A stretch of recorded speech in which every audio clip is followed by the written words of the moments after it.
Hi,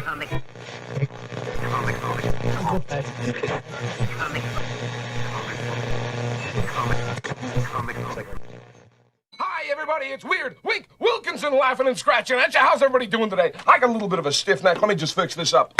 Oh, that feels a lot better. Well, I got a great show for you today with some wonderful weird stuff. I feel so very weird. There are some things in this world that go way beyond human understanding. Things that cannot be explained, things that most people don't want to know about. That is where we come in. No human being would stack books like this. I have come here to chew bubblegum and kick ass. I'm all out of bubblegum. Oh, it looks like you're the one who needs to be taught a lesson, pal. Class is paying 101. The instructor's Casey Jones. Look, I don't want to fight you. Well, tough rocks, pal.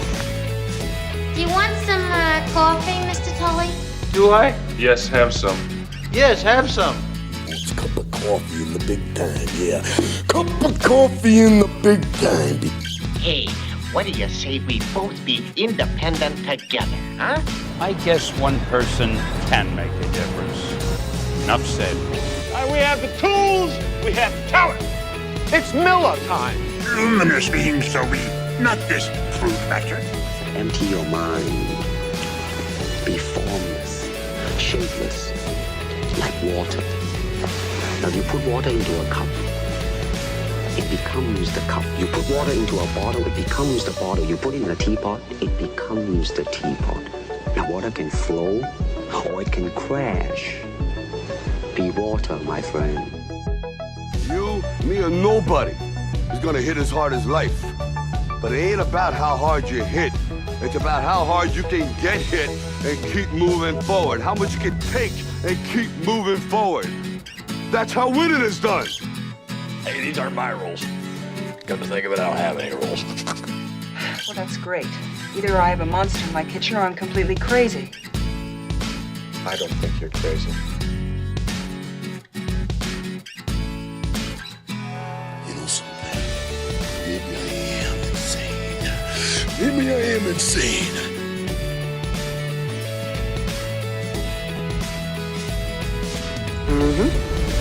Pizza Dude's got 30 seconds.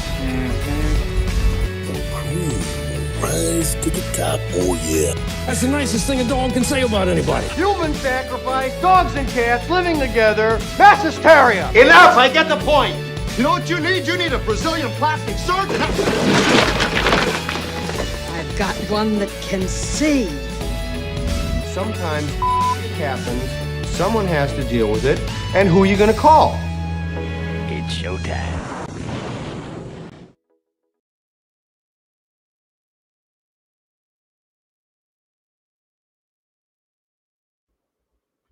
All right. Hey, guys. Welcome to Comic Book Radio, episode 307. I'm your host, Peter Cimetti. Tonight, my guest is Von KLAUS, and hopefully I am not muted. Last week's episode, I was muted for a good, what felt like an eternity. It was probably like 30 seconds, but it felt like 2 to 3 minutes. Let me know in the chat if I, in fact, am muted. It says I'm not. So I'm going to believe the technology for now. So tonight we have a great show for you guys. Vaughn has been on here before. This is probably his 4th or 5th time on the show, something like that. But he hasn't been on in a little bit. Mostly my fault for that. We're going to be talking about the ever-changing landscape of what? I don't know. Everything, perhaps. Comics certainly have been changing a lot. But I got a couple different things I want to ask Vaughn and get his take on. There's been a bunch of things going on lately, especially in the world of crowdfunding. So I'm curious as to what his opinions on these things are as someone who does utilize crowdfunding to get his books going. Before we get started, let me say hello to you in the chat. We got Bretsky here. What's up, Bretsky? So salute chat, salute Pete. How's it going, Bretsky? Good to see you. I know this is Brian Suddenly Old, but now it's YouTube does this every once in a while where it shows people's ats. I don't know the technical name for that, instead of the name that they've chosen. So we got Billy Hot Dog here. Good evening, all. Good evening, Brian / Billy Hot Dog. The darker half, what's up? Good to see you. We got Cisco Beast here. How's it going? What Geeks Do is in the house. Says, hey, everyone, excited for the show. Thank you for being here. Dr. Mask is here too. What's up, Doc? Hope you're doing good. Darker half says, we hear you loud and clear. All right, fantastic. Or maybe not, depending on your opinion of that situation. Corey Landis, what's up? Corey Landis says, it was a brilliant rant while you were muted. I could tell. I was mostly just telling everybody, go check out certain books and talking about the guest of the day and what we're going to talk about and discuss on the show and stuff that just doesn't matter, right? So I who cares if I was muted? What Geeks Do says sounds pro, Pete. And sweet shirt. Oh, thank you, man. Yeah, Ninja Turtles. There you go. Cigar Gangster, how's it going, Cigar Gangster? We got Doc here saying, love the new newsprint, Pete. Thank you, man. I'm glad you're enjoying it. A lot of people are enjoying it, and we're getting more and more print jobs coming in, which is good to see, because that's also why I did this whole endeavor, was to give that option for other indie creators too. So I'm glad to be put to work getting those books done for those people. All right. Without further ado, let's bring on the man of the hour. We got Mr. Von KLAUS here. Pete. How's it going? Amazing, man. Things are happening and happening. Books are being made. Art is being crafted. And I'm having a damn good time doing it. Thanks for having me on. It's good to see you again. Good, Appreciate very it. Nice. Always good to hear that. Everybody. Always good to hear that, man. I don't know when the last time it was that I had you on. It's got to be like a year. Okay. I think it Time's was flying, buddy. There's something about October where it reminds me of you. Oh, that's the most romantic thing I've ever heard, Pete. Yeah, I think it's because a lot of our conversations center around horror and sci-fi and spooky stuff, Right. And so every time this month rolls around, I'm like, I haven't talked to Vaughn yet. I should talk to him.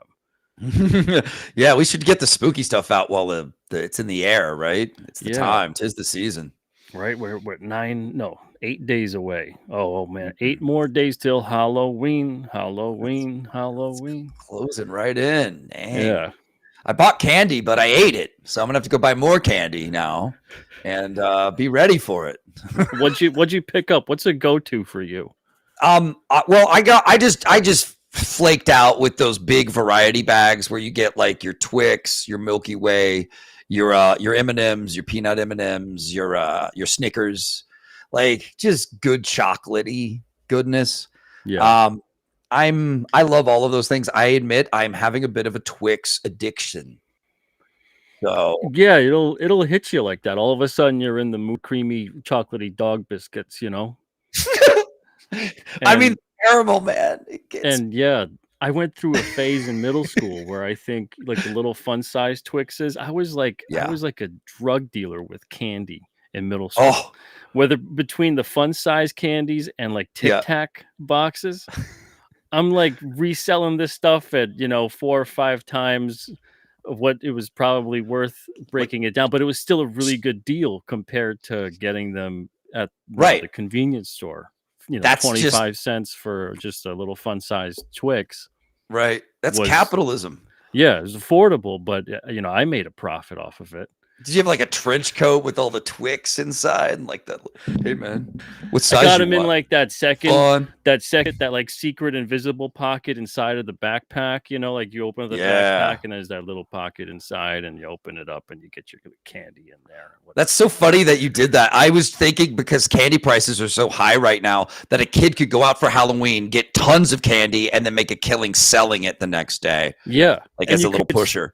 And you could still sell it at a relatively affordable price and make a killing. Exactly, guys. Yeah. Think about it. Like if a kid sold every piece of their candy at 50 cents a piece, let's say they got like 100 pieces of candy. Oh my Lord. Yeah. $50 for a kid? For a kid? That's a lot of Fortnite skins, kids. It's a lot of Roblox or whatever the hell you play these days. Yeah, but I mean, between that and trading lunches for comics and cards and stuff in like the early 90s, that was predominantly how I amassed a collection. Wow, man. I don't need to eat. I need comics. That's how you knew you love them.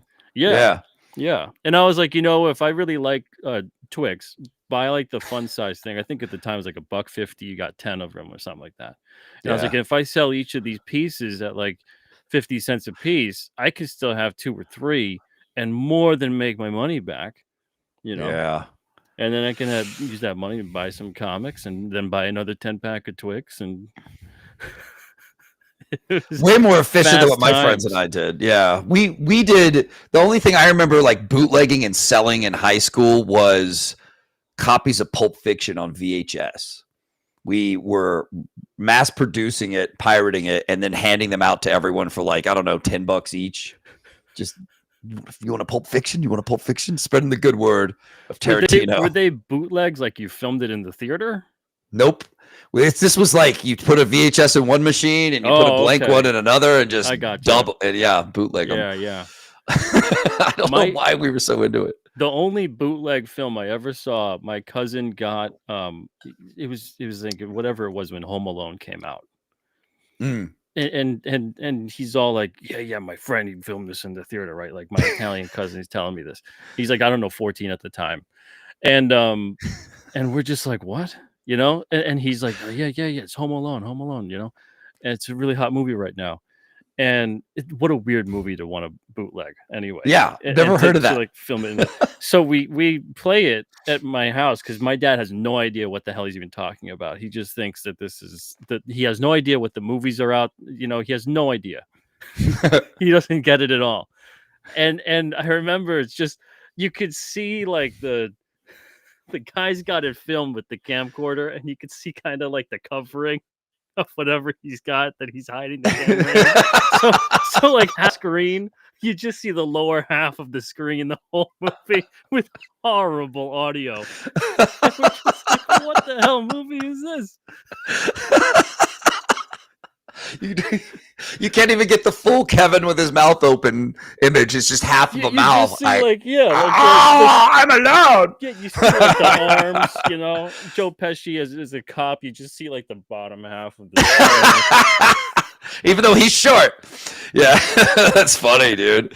Worst bootleg ever. Should be a competition. It's amazing. And that was the first and last bootleg I ever saw. Right. I see. I get it. I totally get it. Out of all the movies too, Home Alone. I mean, it was a big movie when it came out. It exploded. People didn't expect it. They didn't know how well it was going to do. And like everyone had to go see it. I remember audiences going crazy for it. But I mean, bootlegging. That guy, does he bootleg now? Or did he lesson learned? I don't know. I think lesson learned. He never shared another bootleg tape with us. Yeah. Did you guys get through it? Did you make it through? Okay, you're like, turn this shit off. It was like maybe 10 minutes. I just remember like a lot of, and this wasn't like out of the norm, but a lot of profanities coming out of my dad's mouth about the situation. I believe. And then that was it. And all I could think at the time, I don't even know, what was I, maybe 5 or 6, something like that. Yeah. And I'm just thinking like, what is even going on?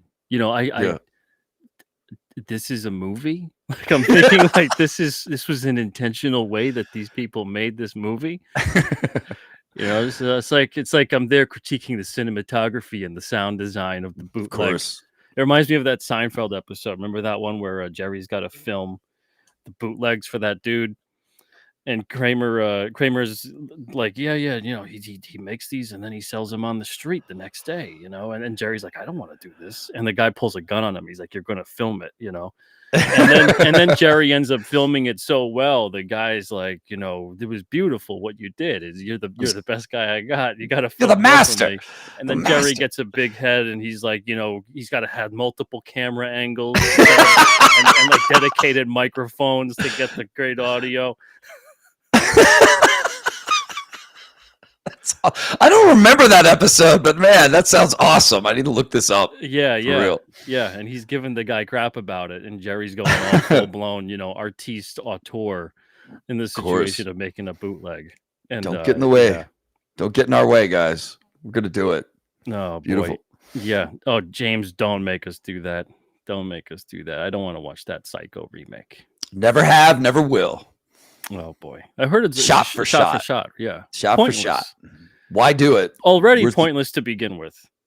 Yeah. But even more pointless.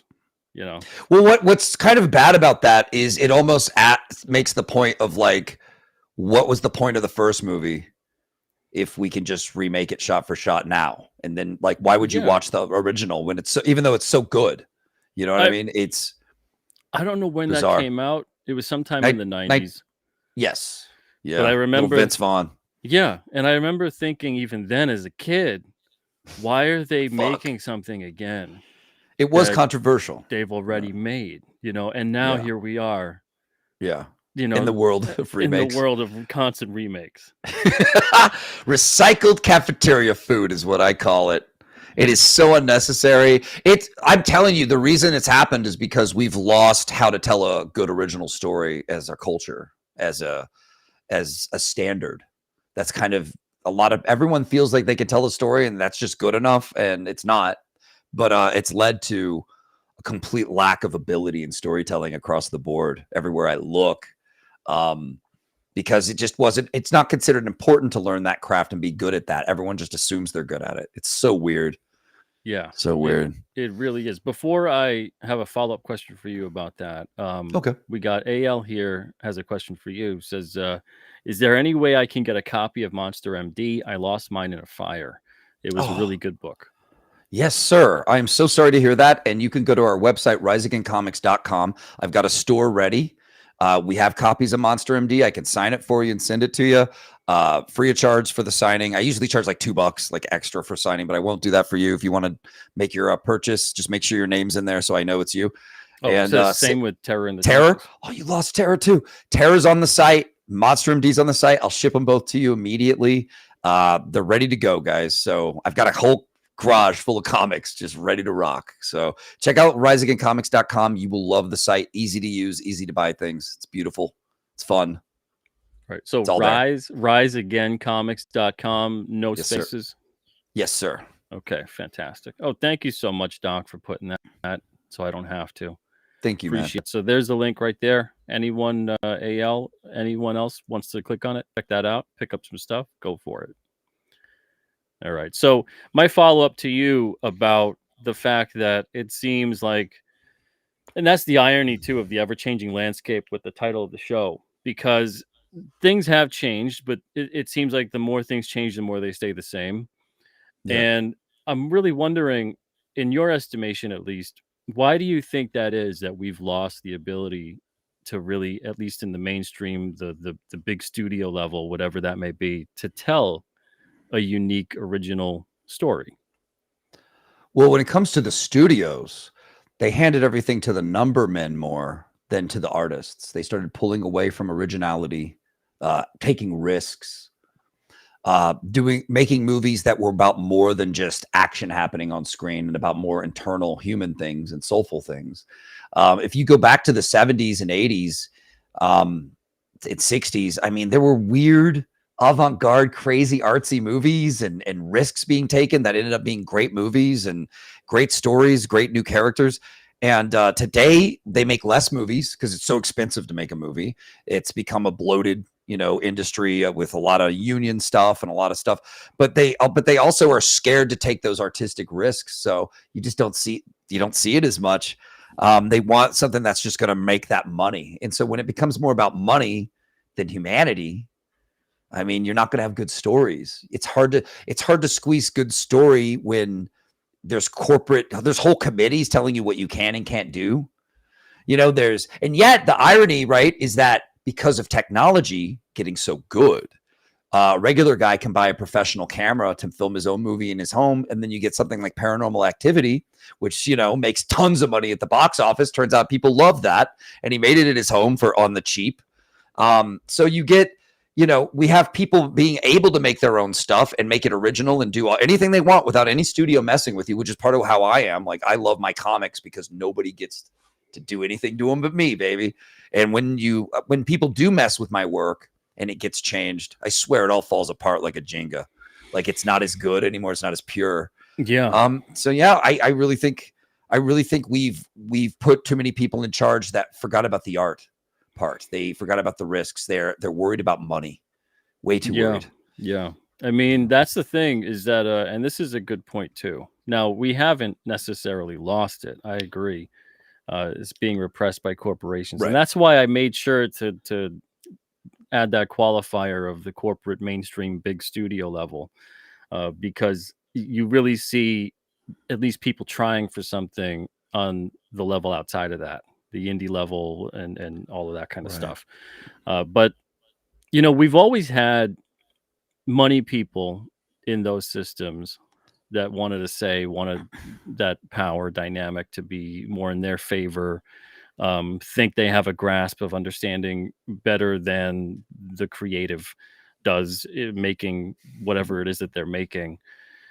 But it seems like now it's so skewed in such their favor. Yeah. But yet the creative now, there's so many creative people out there, especially if you talk about like the bigger industries, because comics is still a smaller industry. Like, we could never really break past a certain realm in comics. I think the most we ever did was in the 90s. And even though you have adaptations and whatever, that's not necessarily the comic industry. It's the comic industry being ported over into something else.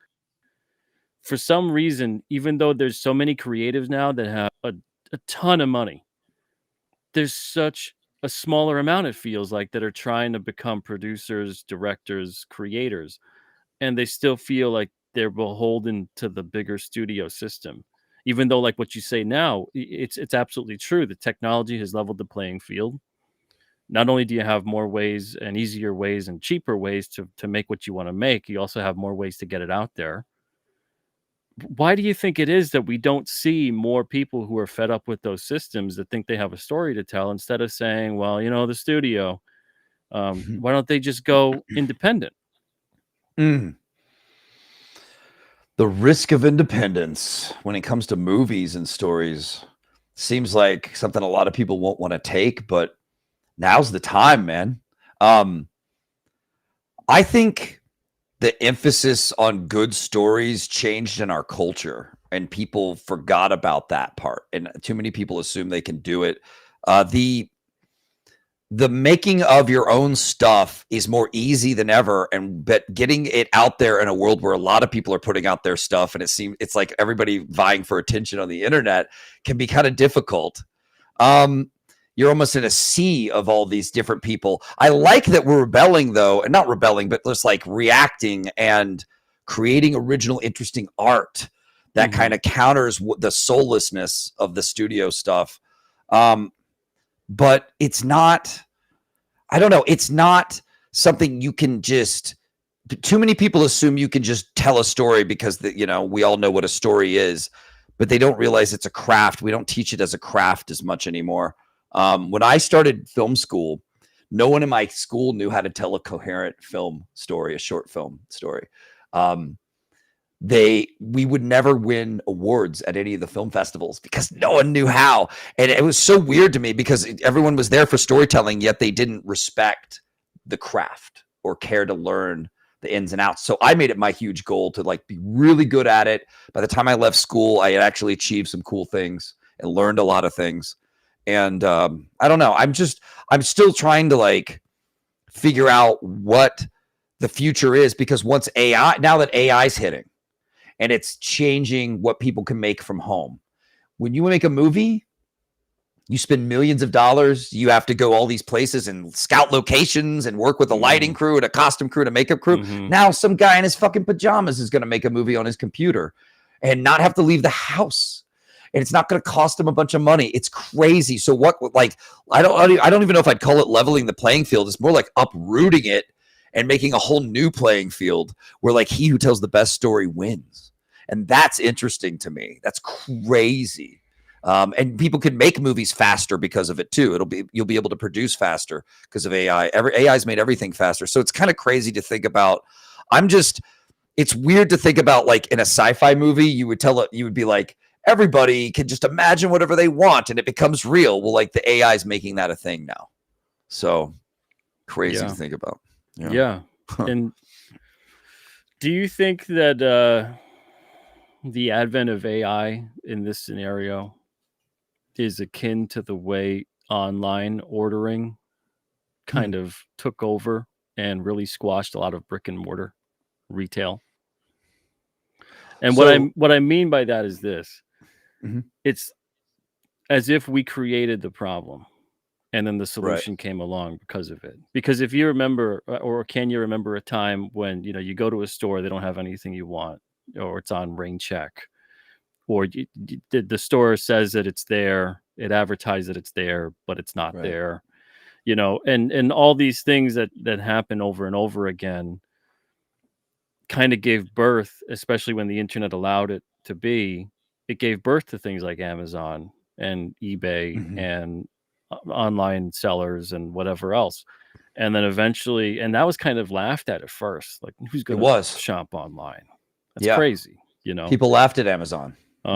Even though it was basically like a sidestep to a mail order catalog. Ordering online was still just like this mystical thing, and now it's a juggernaut. The biggest retailers in the world are essentially online.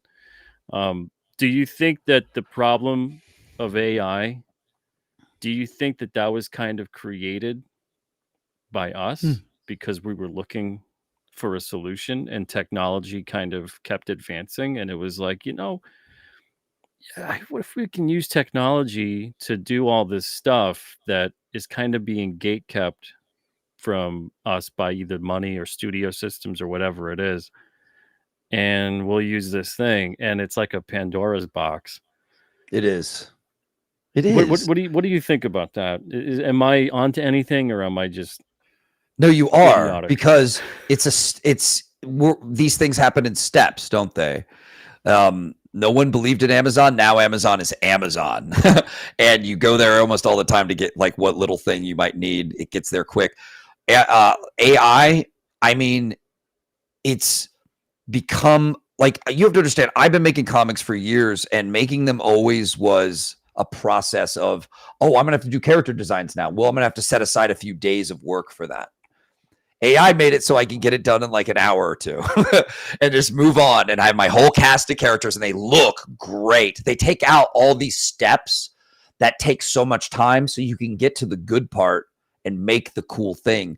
So yeah, like, you want something, I want it now. I ordered on Amazon, but with AI, it's like, I want a character design and I want it to look professional. I used to have to email a professional and wait.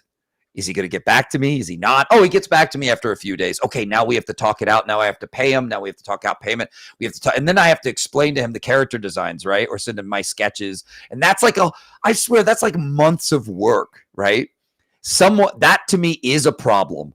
It's not the worst thing in the world to do that. I did it for years and was happy to do it. I saw it as part of my process. But now because of AI, I can be like, I don't need to work with other people. I can make my vision come out the way I want. I can use a little AI, but I'll change it in Photoshop to what I need it to be. And it gets done so fast and so efficiently and beautifully even, that I'm like, wow, they took out all those steps that were so, like, now it made me realize how much time I had spent on basic things like logos, character designs before. Whereas now, does that make you a little sad or worried? A little. Will it cheapen how we look at art, even good art? Will it cheapen it? Because, you just made that real quick with a computer, bro.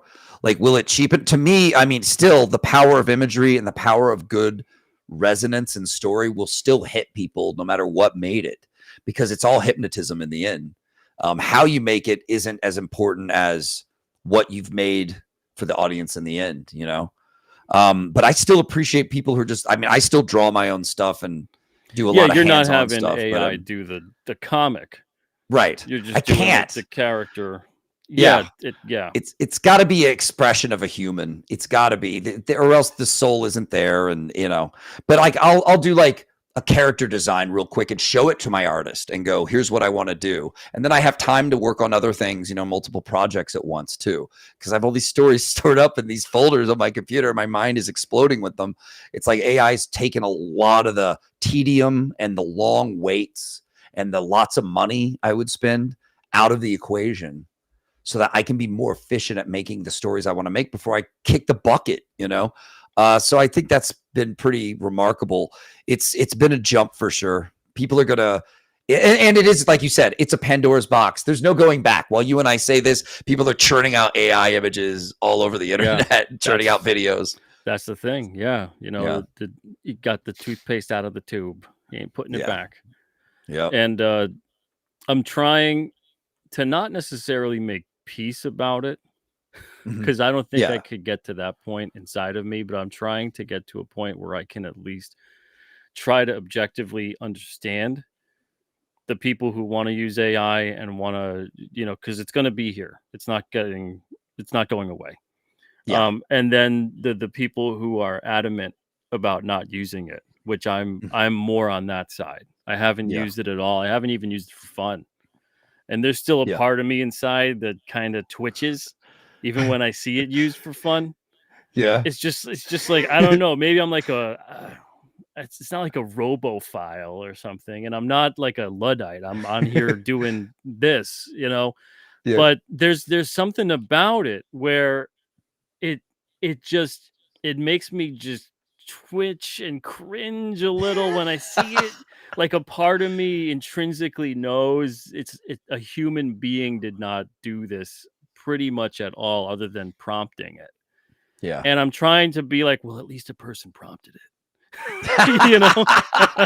Someone wanted to see it, and so it became. Yeah. It isn't just like because even and I think it might be a me battling with the term also, because I don't think it's so much AI in the way I envision AI to be. I envision AI to be like robots out there, or whatever digital life form. It's thinking on its own, creating on its own. It's not being prompted. It's not being used as a tool. It's not being fed like data, to churn something out. I don't care how fast it churns it out. It's more like this thing has sentience, and that's like AI to me. And I think maybe that's years of sci-fi drilling that in my head about AI.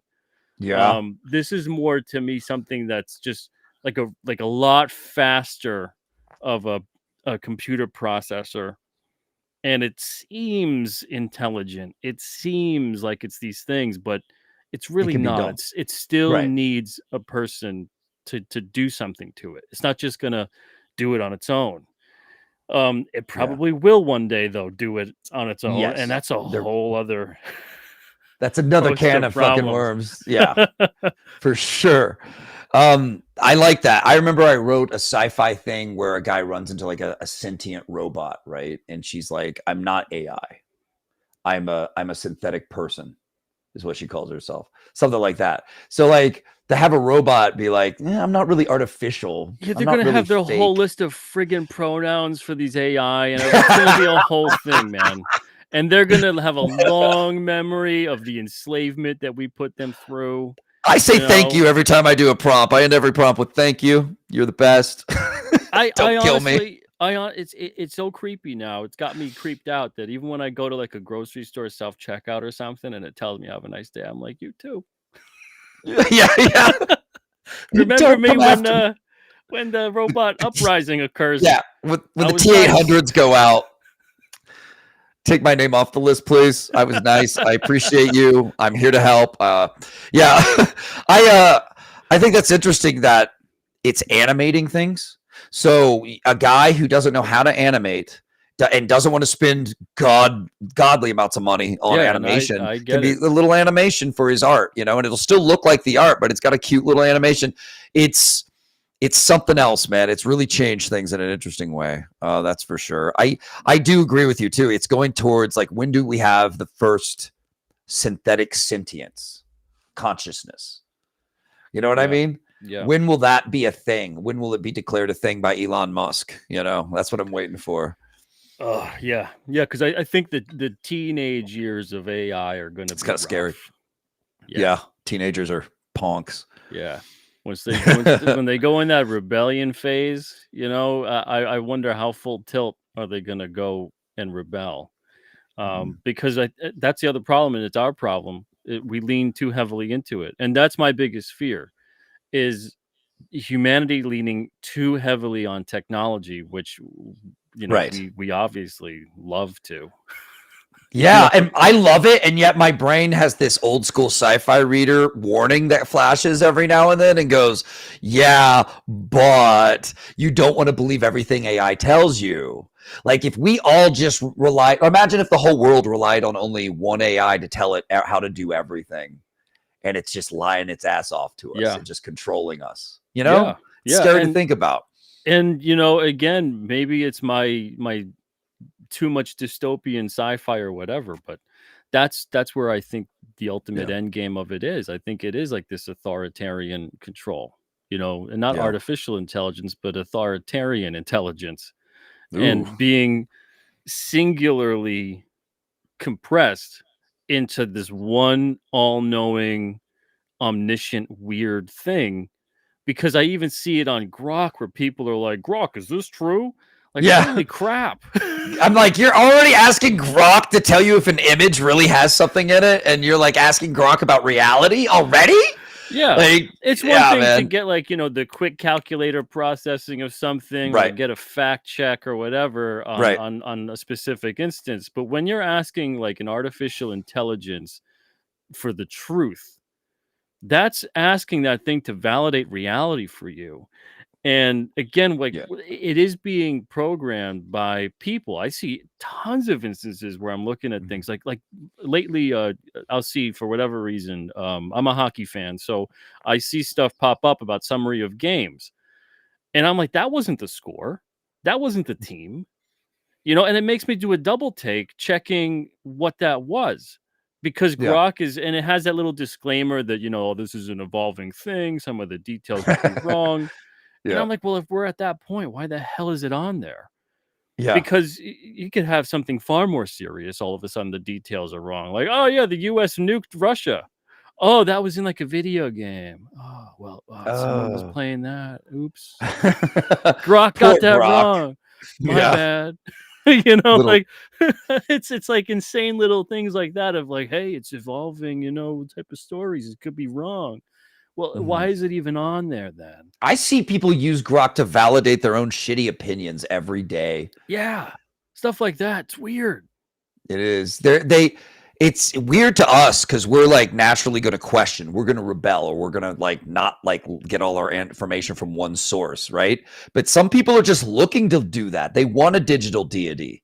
There was that, and I don't know if you saw that recent anime by the creator of Cowboy Bebop called, what was it called? Lazarus. There's an episode where people worship an AI, man. Their whole life and their church, their religion revolves around an AI telling them what to do. Yeah, well, I mean, you give it a couple of generations and you have this thing treated like it's an all-knowing authoritative source. Yeah. That instantaneously can get something to you almost like at the speed of thought. And you're going to get people that do kind of start worshiping it, if not full tilt actually worshiping it. It's weird. Yeah, it is weird. And I try to treat it like an encyclopedia and a helper, like almost like an assistant, like, yeah, I'll check I'll use AI to polish and check my grammar on something really quick. Sometimes I've used it to help me write more powerful things, to help my family out with things. If I'll be like, give me your letter that you wrote, and it's all a mess, they wrote some letter to a lawyer or some shit. And I'm like, let me fix that real quick. So I could have spent 8 hours and all day editing it myself and polishing it for them, which I used to do that for most of my life now. Or I could just have Grok polish it real quick in 1 second. Yeah. And it's so much more efficient and great. So it's been like worshiping it. Dude, you're here to serve us. Like, you're here to fucking help us make things awesome and faster and more efficient and beautiful. And don't get in our way. I hope not. I hope there's no. That's the thing though, is that a lot of us that are watching right now, and me and you both know a time before the internet, even like Yeah. as we know it. You know, a time before the smartphone. You know, a time before this kind of communication. You know, a slower paced time. You know, so it's like the more we want instant gratification, and that's been drilled into us, I think the more that these solutions have kind of popped up, and at Mhm. first really seem great. You know, and every single Yeah. instance of tech is always like, well, now think about how much more, and this has always been the selling point on it. Think about how much more you can do. Think about how much more you can accomplish. You don't have to work as hard and all this stuff. Yeah. And even that is like a weird message to send to people all the time about work being bad. And, Yeah. you know, you'll have more time for nothingness. You'll have more time to sit around and just, you know, do leisure crap because the AI will do things for you. The tech will do things for you, whatever. And I think Yeah. a lot of that of what you're talking about too with storytelling in Hollywood, especially with Hollywood being so um, really caught up right now with AI stuff. I think a lot of that came around too because of that bad storytelling being made by people. And it turned into, well, this AI stuff does this, and it's kind of better in some ways than what the people are doing. Yeah. So who really cares what the people could do because it's all about the end product. And the AI thing did it better than what 80% of the people here did. And you didn't have to go to location, have a whole team show up. You didn't have to feed them. You didn't have to have, you know what I mean? Like making a movie is a monumental, huge team effort that overwhelms me. Almost, it kind of angers me even how many people it takes, you know? So it's like, you want the AI, like I'm waiting for when someone makes an AI movie that's so good, but then the Oscars have to decide whether they give them an award or not. You know, like, can we give him an award for it? You know, that's going to Yeah. be an interesting thing that's going to happen for sure. And it probably will start off as its own category. You know, They could do that, be safe, kind of ease people into it. It's you know, just the tip, just the tip. Artificially made production. You know, it's like because That's it's going to artificial become a shit. thing where you're just like, well, you either keep fighting it, or you give in a little bit to it and go, okay, well, make its own category. Yeah. And then Do you as soon as consider- you start validating it like that, it turns into more and more and more and more. Right. Do you consider the person who made that movie with AI a filmmaker? Yeah, I don't know. Yeah. It's hard to say because I think you could probably say they're a writer, but in what degree, I don't know. Mhm. But then you could also, because that's the part where the conversation can get really dicey, because there's a lot of writers out there that are absolute horror shows without the editors and co-writers that surround them. Right. So, I mean, we see that in comics all the time where we go, what Yeah. happened to this guy? They used to be so good. And you look through and you know, if you pay attention to the credits and the editor especially, you're like, Right. oh, that's what happened. Editor, Bad every editor time. now, because the good editor Yeah. before caught a lot of the stuff, and that writer, for whatever reason, never learned. Hey, Yeah. that editor Just gotta that's making your stuff better, catch on to what they're doing. Yeah. You learn from it. You'll be a better writer. For sure. Yeah. It's interesting, man. I think of it kind of like the printing press a little bit. Like, oh, we could have just sat around and written hand everything in a book. And all the monks were sitting around drawing and doing Bibles and doing whatever, you know, doing all these manuscripts. But then the printing press came along and it's like, oh, but we're losing this art of the hand done thing. And it's like part of my heart's like, oh, the hand done thing is nice. Another part of my heart's like, but the information came out faster and it helped better the world. You know what I mean? The press got those books in hands, man. It started helping other people want to make their own books. I don't know. It's interesting to think about. I think that's where I have the problem with AI, that in its current form. I have the problem with it where it's not localized. Because when tech is localized and you can use it, alter it, modify it to how you need it to be, and it doesn't like report back to somewhere. And I know everything nowadays reports back to somewhere and all of that, but I hate every aspect of that. I hate algorithm and all that other crap and everything else. Just the algorithm alone for things. Imagine taking the algorithm out. You don't serve the algorithm anymore. There's no such thing. Whatever's new is new. It goes viral on its own. You might have missed it, and then it disappears into nothingness, but maybe then it gets dug up again and becomes, a cult hit a month or a year or whatever down the road. Once we have these algorithms in that everyone needs to kind of pay attention to in order to get views, in order to maintain whatever presence that they have on the internet, essentially, it feels like that altered the conversation dramatically. Like everything becomes this kind of cycle of what is going to get attention and what isn't going to get attention. And if you talk about certain things, no matter how great the topic may be, whatever merit may be there, it doesn't matter if it doesn't serve the algorithm. Mm-hmm. And if anything, the algorithm a lot of time might even work against you. Yeah, because they'll want to. I feel like it. I mean, it's happened. It's been publicized. There's algorithms to suppress stuff that gets talked about, suppress specific people who talk about things. So that to me is a whole weird thing. But then the AI is like a step over that into the further controlling of information, which is really what it is, and communication. So storytelling being both like that marriage of information and communication, it really is strange to see it be incorporated so seamlessly with AI. And I don't think there's any way out of it at this point, which is strange. I have noticed a lot of stuff with AI, like with sites and stuff. They want you to use AI more and more and more. And every time, even on my own site, even on my own site builder, ever since they started incorporating AI and they want to shove it in my face it's a slower site. It's a slower site, and and I'll notice even things that use AI in more important scenarios.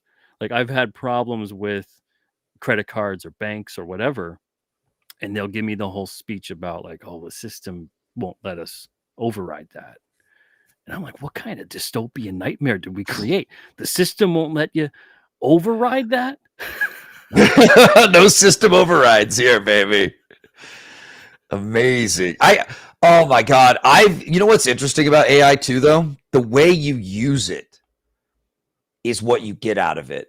Like any other tool. Yeah. So like I will not use AI to make my art for my comics. I will not use it to write my dialogue. I put all of that in. But you know what I've done?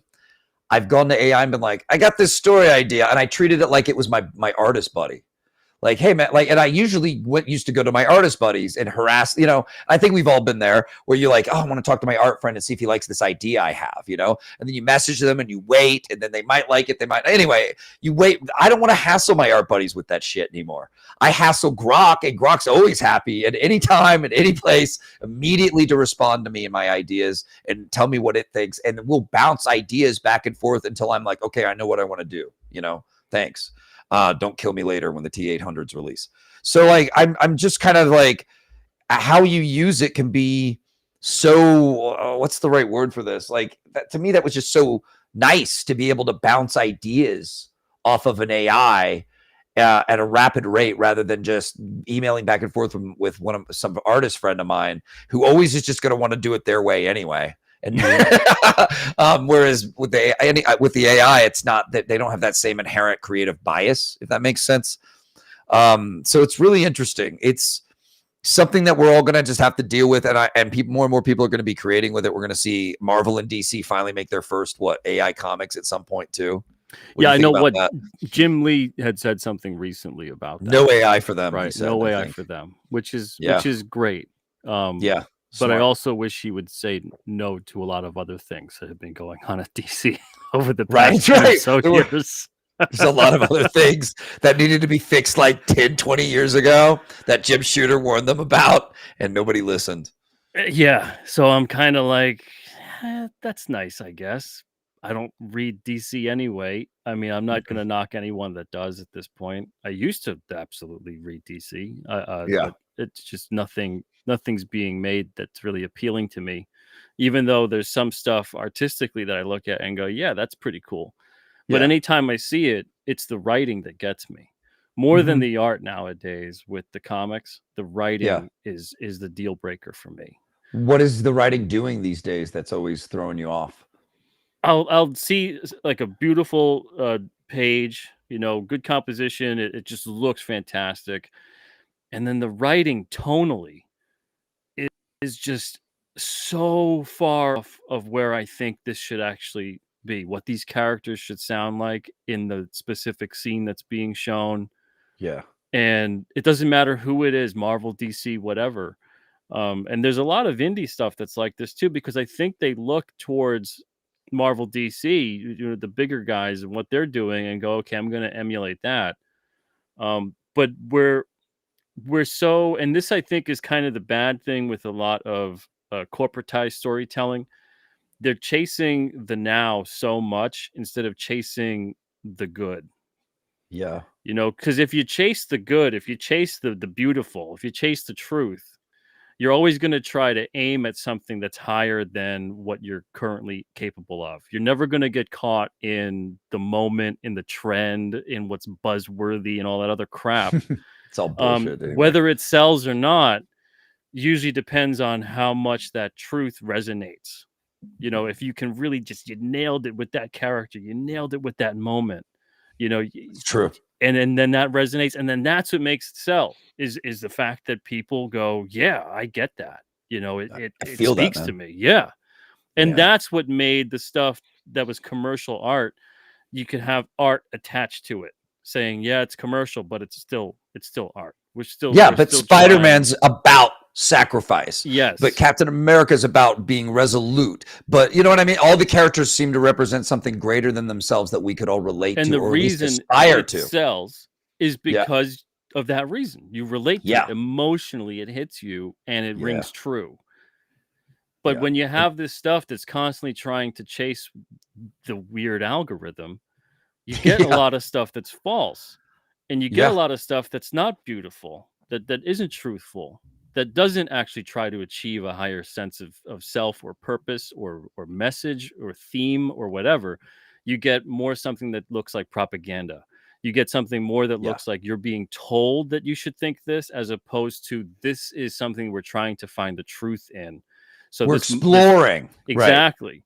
Right. And that's where you get, this sense of you can discover something about yourself by watching the characters discover themselves through something playing out.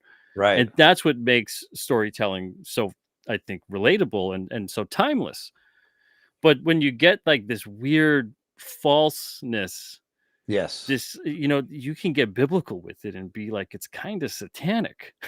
You can. What did I think Jim Shooter called it? There's a deception behind it. Right. Like they said comics grew up. What a crass thing to say. What a horrible thing to say. And they said, and basically Jim Shooter called it, I think he might have called it nihilism or pessimism. He said pessimism masquerading as sophistication. Yeah. I thought that was really good. Really good.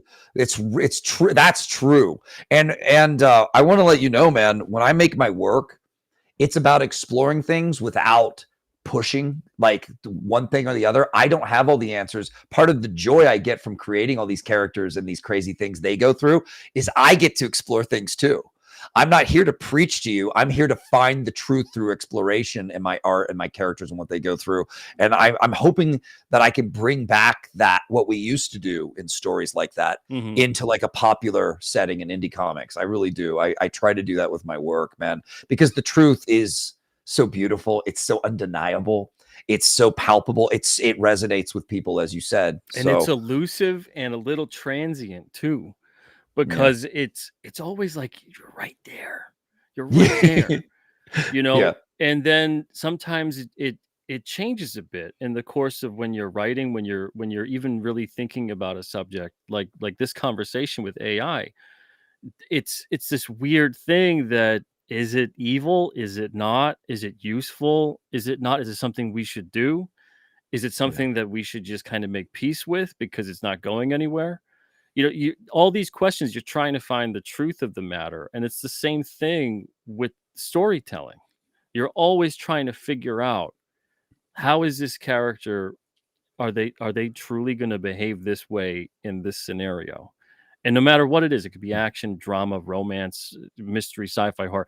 It's always about trying to elicit the most truthful response out of that character in the moment, to kind of elicit an emotional response from the audience. Right. And sometimes that means, as a storyteller, plot wise, you might lie to the audience, but you're still being truthful with the character. You're not having the character lie. You're just having that momentary lie of providing them with like a sense of safety, a sense of, yes, this is the truth in the scene, until something else is revealed.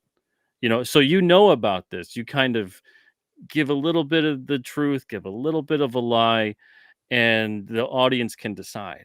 But that's where the propaganda style storytelling really kicks in, is when, no, this is how you should feel here. This is this is good, this is bad. We're telling you that that's what it is. And it's kind of pointing a finger at the audience and saying, if you don't agree with the story that we're telling here, there's something wrong with you.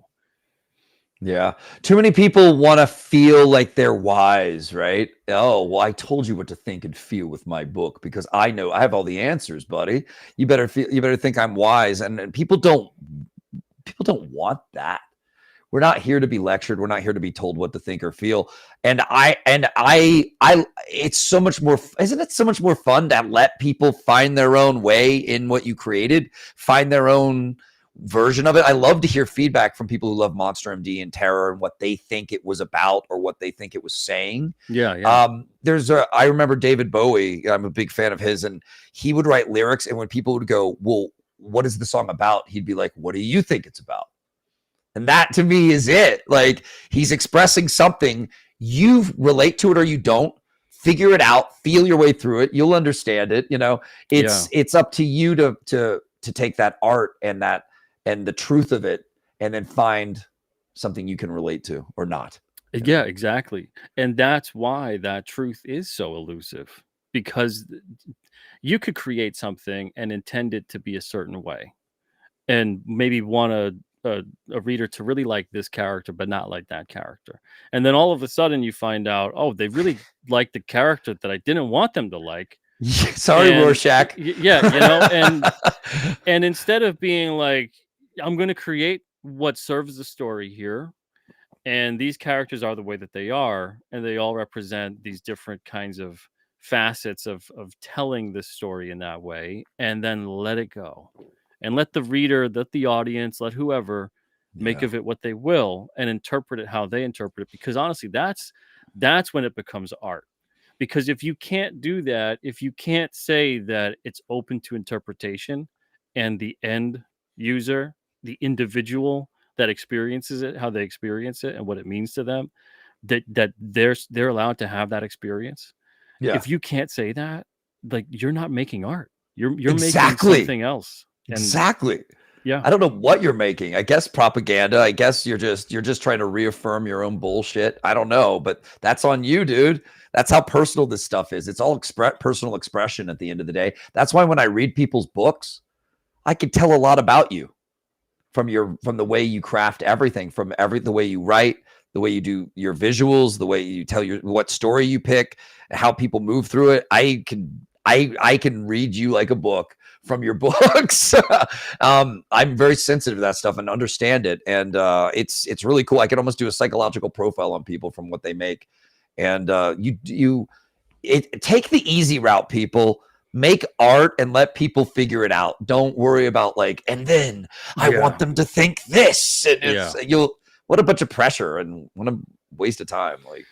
Let your characters do it. Because then you're caught more worrying about how you're doing instead of what you're doing, So you're not focused on the act of creating. and trying to get the truth out of the story and out of the character. You're focused more on envisioning how it's received and envisioning how this person, once it's all done, them laughing at the comedic part or crying when it's dramatic. And it's a whole pretentious level of bullshit where you get to, as a storyteller, when you get caught up in the end result of like, how will they feel here? It doesn't mean that you don't put those kinds of parts in there, but when you become so enamored with the response and how something's received, that becomes both this weird like ego trip thing, and also becomes the source of, I think, of a lot of artists' resentment, because then when it's not received that way, they get real weird. Take it real personal. Take it real, because it was personal for them. That is so interesting. It's so true, man. Really, for real. What was that making me think about? It was making me think about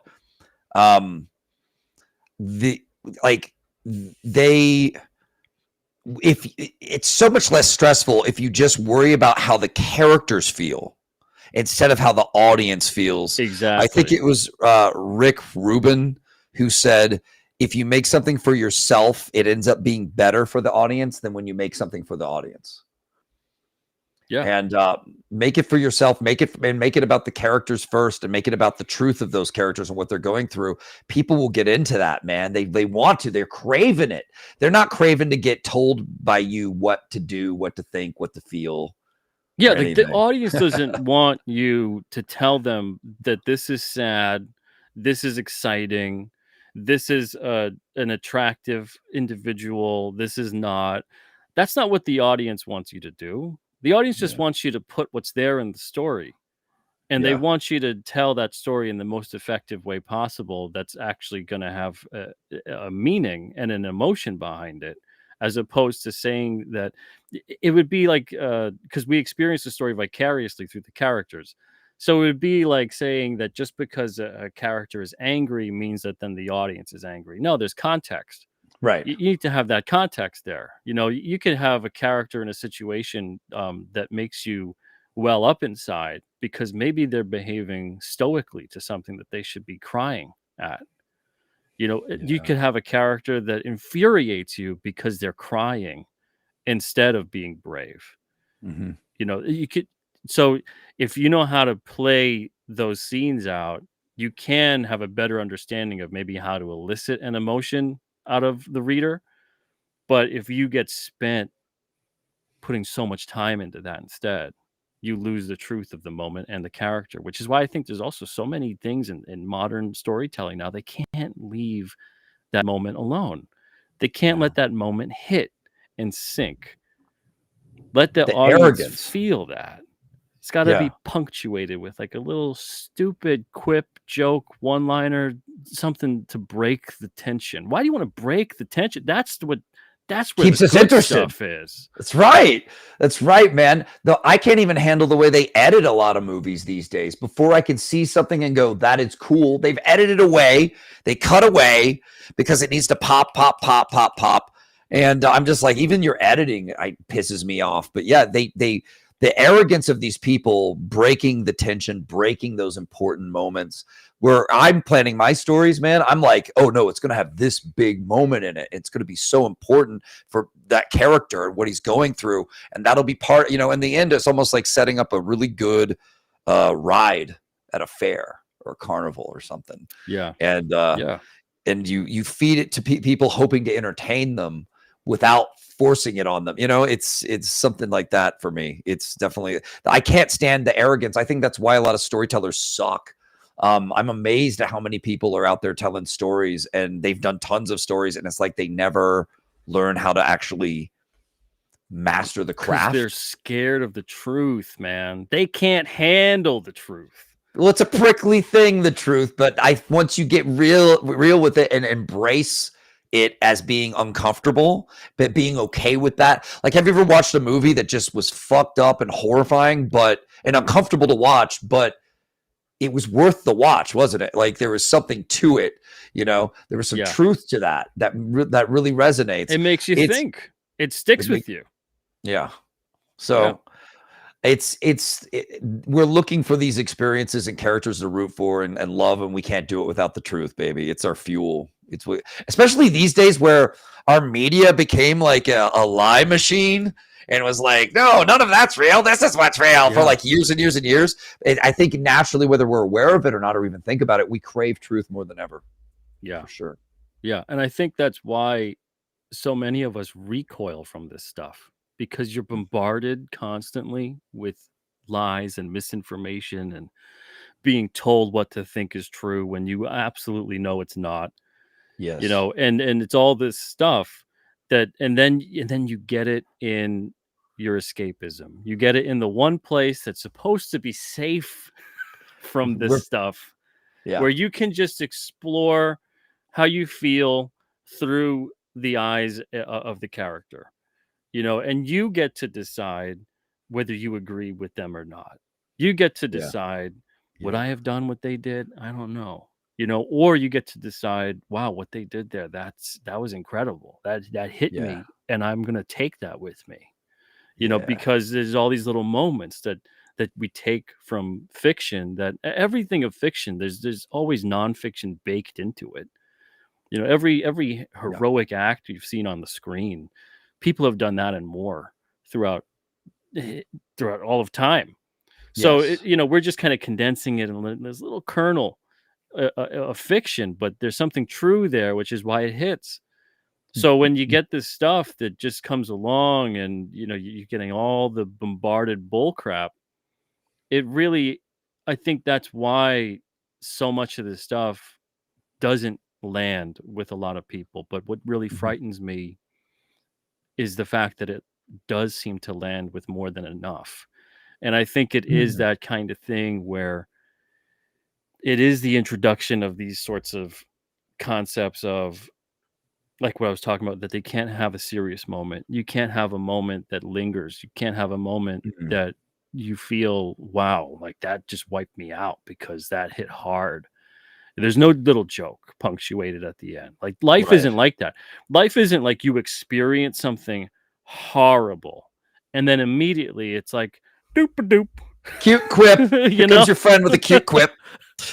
And then cut to the next thing. Everything's fine. We're moving on to the next part of the story. Yeah. Life is like, shit, how do I deal with this now? Yeah. You know, that's, you know, something I noticed in film school. They were always telling us this, and you've probably heard this a million times, this writing tip, right? Which is write what you know. But as time has gone on, and I just saw like lots of people write like, well, what do I know? I know I woke up this morning. So they have their character open with like waking up in the morning. People aren't trying to figure out the world. Yeah. So all they ever know is themselves. Right. So I changed it to write what you know is true.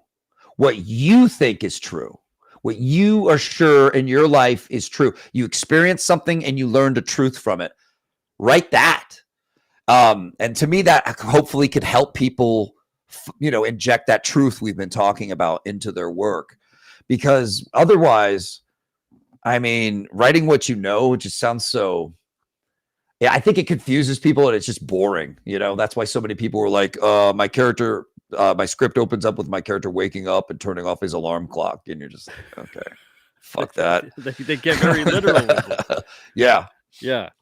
You know, it's a weird thing because it's kind of putting a limit on your capability as a writer. Because if you get stuck in the loop of write what you know, you never actually try to get outside yourself. You're just constantly satisfied with what you know, and everything that you know is obviously valid to write about, and someone will be interested in this. All these things are not true, but that's what people end up thinking and convincing themselves of, because that's what they told me, you know, in writing school or this book about writing or whatever. And instead, it should be about writing, obviously, what you know, but the following sentence should be about, you need to also understand that you don't know a whole hell of a lot, and you need to learn. Yeah. And it's okay to write like you don't know about shit, because, you know, the world to me is us pretending to know things and people pretending to be important and know everything, and they don't know shit. Research is so important. for sure. I love doing it for everything I make. I end up because through creating and doing all this research, I learn all these cool things about the world, history, humanity, culture. Exactly. So you constantly are things. expanding what you know. So you can go back to the well that keeps expanding, and then you can write from an authentic place. But if people just stop short of write what you know, we don't know anything. We don't know shit. So if you aren't going out there trying to explore and understand things better and just constantly tell yourself every day, I don't know a whole hell of a lot. I'm going to try to learn more. Yeah. If you're a storyteller and you don't do that every day of thinking, I got to learn more about this. I got to learn more about that. It doesn't mean don't write, but it means that you should always be in the pursuit of more knowledge and more understanding, and understanding not just what you want to understand, but understanding the many sides of everything. The human experience is a complex thing, and you need to learn those things. And you're going to do that through a lot of experience, And if you don't want to do that, please stop making stories. Yeah. If you don't want to get down in the muck with humanity, what are you doing? Yeah. It's oh man, there's so many times I'll turn to my wife. We're in the store, whether we hear you hear a song that's horrible, or a trailer comes on or whatever it is, and I just go, I think they could stop now. I think we have enough. Yeah. I think we're all set. we got more than enough songs to listen to that we'll never listen to. You could listen to everything that's ever been created. Like if we stop now, if we stop now, right? There's no books, there's no movies, there's no nothing, and I'll include myself with that. I'll say, I'll do the ultimate sacrifice and say I will never make a story ever again. If everyone else just stops, also, right? There's times where I get to that point because I'm just like enough, And I look at it and I go, there's more than enough books and shows and songs and everything else that I could sit there and try to get to all of it, and I'm never going to get to a fraction of it in my lifetime. And who cares? And that goes for every one of us. There's only so many kinds of stories you can tell anyway. I'm sure that I would have ripped off, like, I'm sure if you really comb the annals of storytelling, that we've all ripped off someone probably word for word, and we're not even aware. So it's the kind of thing where, okay, if we just stop now and we just keep going back, and that's the agreement, we just don't make anything anymore. I don't have to hear an awful song in the grocery store anymore. Yeah, we can just stick to stuff that's fine and normal and not this stuff where you're like, what is even going on here? I heard something today in the store, and I started laughing in the aisle because it was so just weird. The person's singing all over their range, and their voice is out of tune, and what they're talking about makes no sense. So it's just like musically and lyrically is horrible. It's just and then I'm dumb thinking, as it gets. Something else could be on right now that's fine, and I don't care if I've heard it 5,000 times before. Yeah, I'll take it. I'll take it. And I hate that I've come to that point with some of these. Well, things. it's overwhelming. You and I probably grew up a lot of the era where there was a time where you could own all the horror movies. Yes. And it wasn't the most insurmountable thing in the world. There was a time where you could own, like, especially when anime first started hitting the US, like there was a time where you could own all the anime that was on DVD in the US. It was like a pretty realistic thing to do. It was. Yeah. Now I'm like, get it out of my face. Like, I can't, there's too much. I look up what's going on in anime, and I'm like, what is all this shit everywhere? There's a million shows. How are they making this many shows? They all look terrible. I don't want to see them. It used to be, I was like, when do I get to see a new anime show? Like, it was this rare thing that was hard to find, and made you want it more. It was so exciting to get, Where have all the curators gone? I don't know. Even when I'm putting together the It Came Out in a Wednesday book, which you have a story in both issue 22 and 23. If you guys haven't had a chance to check that out yet and order it, please pre-order it. It's on alternativecomics.com. The link should be pinned to the top of the chat. Just $2.99 an issue. How could you not? Worth it just for Vaughn's story alone. But I get on average maybe 20 to 30 stories per issue if I had to break it down. And I only really put 3 to 4 in each issue. If I just published every single one of those things that comes my way, and some of them, they're on the border, they maybe need some work, but then the vast majority are terrible. They're terrible. And it doesn't mean that the person won't get better. Of course, I think they will, but they're really bad. And if I just published all of them, someone would open up an issue if it came out on a Wednesday. Oh, 20 stories. This is great. It's like 100 something pages. Cool. Yeah. And read it and go, oh my God. I'm never coming back. This is so bad.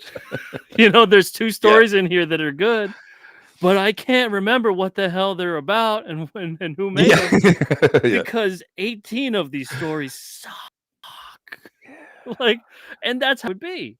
And I feel like that's how the majority of shit is now, where you got some of the good stuff out there and it's getting completely drowned out by all the tremendous amounts of crap because there's so much of it. Like your point about you could have owned all the horror movies at one point. You could have owned all the, the anime. You could have subscribed to all of what the big 2 had. Probably less than $100 it would have cost you.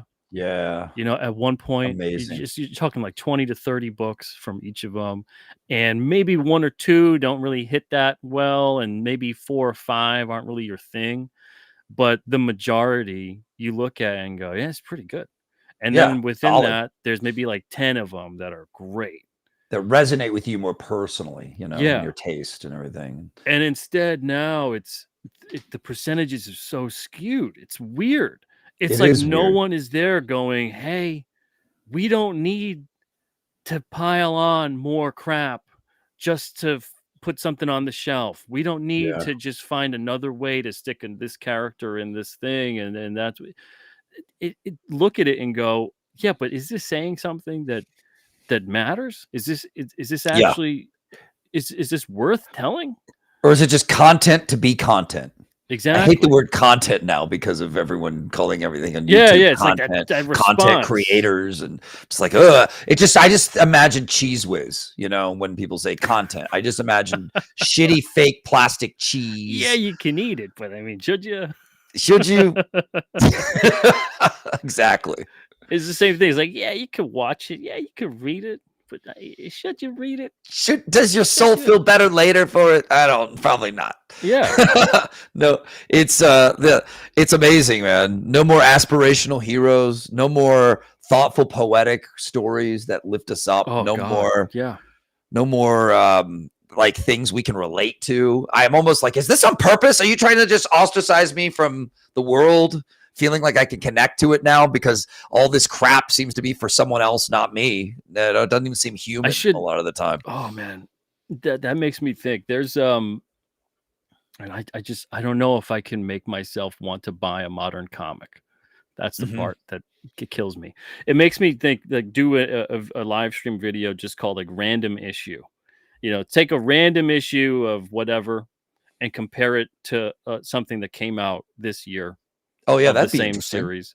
Yeah, and so take one from like let's say what pops in my head right now is a Detective Comics. Take a Detective Comics issue from like the 80s, right? And then take a Detective Comics issue from today. Wow! And just say, watch it, and you go, yeah, okay, let's read this. Here's the first page. Here's the first page of the one from the 80s. Here's the first page of the one from today. Because so many people are convinced that it's like, oh no, you're the old guy yelling at clouds and it's nostalgia and it's all this other the old shit. days. You just don't get it, and you're not with the kids. And I'm like, well, the kids don't seem to like this shit either. Yeah, they don't. They're not buying it. They don't talk about it. Yeah. So, and looking at it and going, okay, let's just be objective about it. Does that work? Does that not work? Because there's times where just a random issue, I'm just looking through what I have. And I'll open it up just to weep for a minute. and I'll look at it and just feel, this is so beautiful. Oh, and it's art. And it's just like, Detective Comics 453 or some shit. Right. Like Superman number 45 from volume 2. It'll just be some like whatever issue. Who the hell cared? And you look at it and go, "Oh my god, look at this thing! This is nuts!" And this is an issue that didn't matter. It takes right. It was just another issue for them with a different craftsman standard. That's what do you think people complain about how we used to build things in this country and it used to last? Like those stories were built to last. Yeah. They were crafted to last. That's why you're able to do it. It's not nostalgia. It's not the good old days of me reflecting of being a kid reading this. It's because it still hits me today as an adult when I'm not a kid. It still gets me, not because I'm remembering being a kid. Fuck all that. No, it's because these characters, these stories. Happy childhood. I'm selling Twixes to get, comics and stuff. I'm dealing Twix. I'm selling my dealing Halloween diabetes. candy. Get comics. Not the greatest childhood. That's right, man. The pusher man, making his comic money. It's amazing. I love that. For me, I remember it was so exciting to go to the grocery store because they had that comic section, and they'd have when you see the new X-Men and the new Wolverine there, man. Oh yeah, God, it was just so, and the art was so good. Oh my God, I couldn't stop buying. I mean, back then, I remember that's when Weapon X was hitting shelves when I was a little kid in the store, grabbing that Weapon X, man, getting that amazing art, getting that amazing story on Wolverine that just still people, and it still influences people to this day for a reason. We crafted stuff to last then, and I guess we lost sight of that, just like we lost sight of that for just common household products. Your blender doesn't last, your toaster doesn't last. You know what I mean? Like, none of it lasts. Everything has this weird, very short shelf life. And you're just creepy. You're just supposed to replace it with the newest, bestest thing that also has a very weird short shelf life. Yes. And it's strange. It's very weird. But when it comes to the comics and the storytelling, that's what I love when people go into it and they're like, well, you got to keep current with what's what and this and that. And I hear creative people say this too. And all I could think is, the most timeless stories that we have, ones that are sometimes hundreds of years old, if not older. That stuff is constantly discovered every day, and it still resonates. There's this weird fixation that we've had on the new and the now and the what's today, and that's it, and that's all that matters, and everything that came before is that's old, outdated, and bad, and that's marketing crap. That has nothing to do with anything genuine. That's just marketing. That's just people trying to tell you something to sell you something. Right. Yeah, and when you're young, it's real easy to be like, well, that's old and dusty, and I want nothing to do with it. But in my opinion, if you want to learn something new, read an old book. You'll learn something new. Read a book that's trying to be current, and with it, you're not going to learn anything new. You're not gonna get that different perspective or insight. It's exactly what you've seen a million times. So yeah, it's amazing how we want to categorize things as old and dusty when really, like, man, these things were touching our souls, man. Like these stories were inspiring heroes back then. Yeah. Now it's like, oh, but everyone has to feel like a hero. And you are, and you just are one just for being you. No aspiration. No fucking all feeling, all whatever. Well, our culture shifted, man. It shifted towards the feminine feeling type thing. I don't know if but the pendulum always swings back. Then creators like me coming out and we make cool high tea shit. And it's weird though, because what I hate is there's always an overcorrection. There's always an overcorrection. I hate that too. Yeah. Like it would be nice for the pendulum to just stop right in the middle. Yeah. When to chill. When to chill. Exactly. Just take it easy. Stop doing the whole, it's really woke and it sucks. And it's, totally. And then it's like, totally not woke. But you know what? It still sucks because we didn't work on anything that matters for storytelling. Just buy it because it's not woke, idiot. God. Yeah. And you're just going, wait a minute now. It's like still be bad. Just a different label on the same bucket of shit that I've been trying to avoid. And it's true, man. It's that once again, marketing. Get the fuck out of our way for a second. let it. That's what I love though about my books is, I mean, I can market them well or whatever, but most people don't buy them for that. They get told by people, this is a good story. You should check this out. That word of mouth is so important, so much more I'd rather have a million comic readers going, "Hey, have you heard of this book von KLAUS made?" than like $1 million in marketing funding. You know. Well, that's what's changed so much is, talking about the changing landscape, that's what's changed a lot in terms of the way you can actually reach people now, whereas before you really couldn't. And that's kind of birthed both really great stuff and really bad stuff. Yeah. Because like we have had that playing field level. So it is a strange thing. I think what we have to figure out is how to navigate that as best as we can. And that's, I think, the thing that is so difficult now, is to really try to figure out how do you cut through the noise, because there's so much more of it now than ever before, in order to get your stuff out there and have an audience find it. It's difficult. And I know it's a really hard thing for a lot of people out there. And there's some real great stuff, but it's tough. And it is both sides, right? Like, it's easier to do than ever to like get online, put it out there, people will see it. It used to be you loaded up your car with your comic and drove to a con, right? And you were like, "Hey, please everybody." But yet because everybody can do it, like you said, it's now this sea of content. Oh, I hate that word. And you're trying to stand out in it. And it makes me sad to think about all the good artists who get passed over in comics so they could diversity hire or whatever, when we could have had these like great storytellers. But at the same time, the corporateness probably doesn't like those great storytellers or doesn't want to let them do what they want to do. That's why I think Rick Remender or whatever, I heard he passed on doing a Batman book because he was like, "You guys are going to tell me what to do. I'm just going to go do my own book now. Fuck you," you know? My attitude's kind of like that too, but damn, would I not like to get my hands on some of those characters and make them true and cool and interesting again. Make people talk about them again.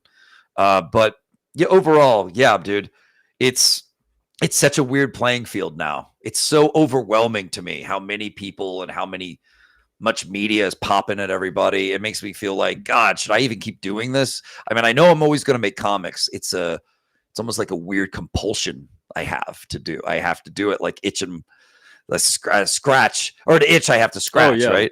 When storytelling's in your blood like that, forget it. It's hard to let go. You just want to do it. It's therapeutic. It's fun. You enjoy it. You know, it's better than just sitting around playing video games all day. It's good for you in a lot of ways. You learn cool things.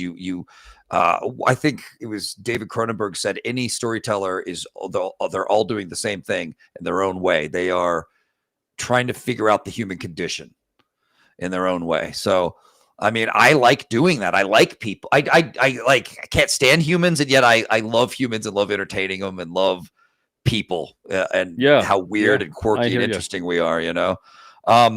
So yeah, it's something I'm always going to do. I love it. But you know, you're going to have to deal with the fact that even if you get really good at storytelling, someone who's not good at it might just get more internet promo than you and make more money off their campaign than you. And you just have to be cool with that. You know, you have to just keep focusing on your stuff, doing what you're doing, and be okay with it. Don't take it too personal. But yeah, you're like you said earlier, people will take it personally if they don't get that recognition, you know. Absolutely. Yeah, there's no shortages of axes that are grinding as we speak. Probably for both of us. Bring it on, dude. Bring it on. But yeah, man, it's crazy. One thing I do want to talk to you about before we part ways. Did you get a chance to take a look at the Indiegogo update? I didn't get deep into it. I clicked around on the website for like a second and then just went, I'll do this later because this is already bothering me. And I backed off. So I'm almost scared of what it, and then I'm like, hear people say things on Twitter and I'm like, oh, that doesn't sound very good. So what do you have? What's going on with that? Have you looked at it? Oh man, it's to me, as far as being a creator goes and looking at the back end of the whole thing, it's like a hellscape. Oh no. Yeah. Oh. And it sucks because I was going to do a video going over it, and then I was like, I can't do this without doxing someone. Right. because I would have to show the back end of how bad it is now in terms of how confusing it is in terms of where things. Nothing was like a 1-to-1 port. Like when like a site gets updated, it at least keeps the same language. So if you went to dashboard, it was your dashboard. If you Yeah. clicked on, that's not that way now. So you have to really figure out what's what and where and how they've worded it. It's a GameFound bought out Indiegogo. For those that don't know, they're a Poland-based company, and so the whole thing, it feels like a European company bought it because it feels superfluous with the language in terms of how things are labeled. Like Interesting. they'll call things pledges/orders. And I'm like, what is there a difference here? But like you can't find the delineation of what is a pledge and what is an order. Everything just looks like it's a pledge. And then you remember how Indiegogo, the back end, you could go into the whole backer fulfillment area. You could relatively copy paste the addresses and do that whole thing, put in the tracking, and then you're off. You can see, you can't do anything like that now. It's like line by line. And it's all jumbled in terms of how they have the hierarchy of the address. So like the actual street address is on the bottom, and like city, country, etc. It's all like above it. So you can't just go in there and just easily copy and paste. You got to like line by line do it. I can't find a place to even put in tracking information at this point. What the hell? It's not the end of the world because I don't think you can do that with Kickstarter or Fund My Comic either. Okay. But that's like one of my qualms with both of those sites is I really like the fact that on Indiegogo you could just put in the tracking info and they would get a notification about that. Yeah. And people really appreciate that. Yeah. And then this one, what I really hate is I'm halfway through fulfilling 2 different campaigns because I'll kind of fulfill things as stuff arrives, and then if someone places an order on the Alterna site, I'll send them whatever's that's there with the Indiegogo backing, and then I'll mark it like locked, and I'll write down on like a note on the order that I sent out on the Alterna site what I had sent out from the Indiegogo. So and when it updated, it reset all of the shipping status notifications. So I don't know now what I shipped out and what I didn't. Right. It's like it's hell. Like, until someone complains, and then you're like, uh-oh.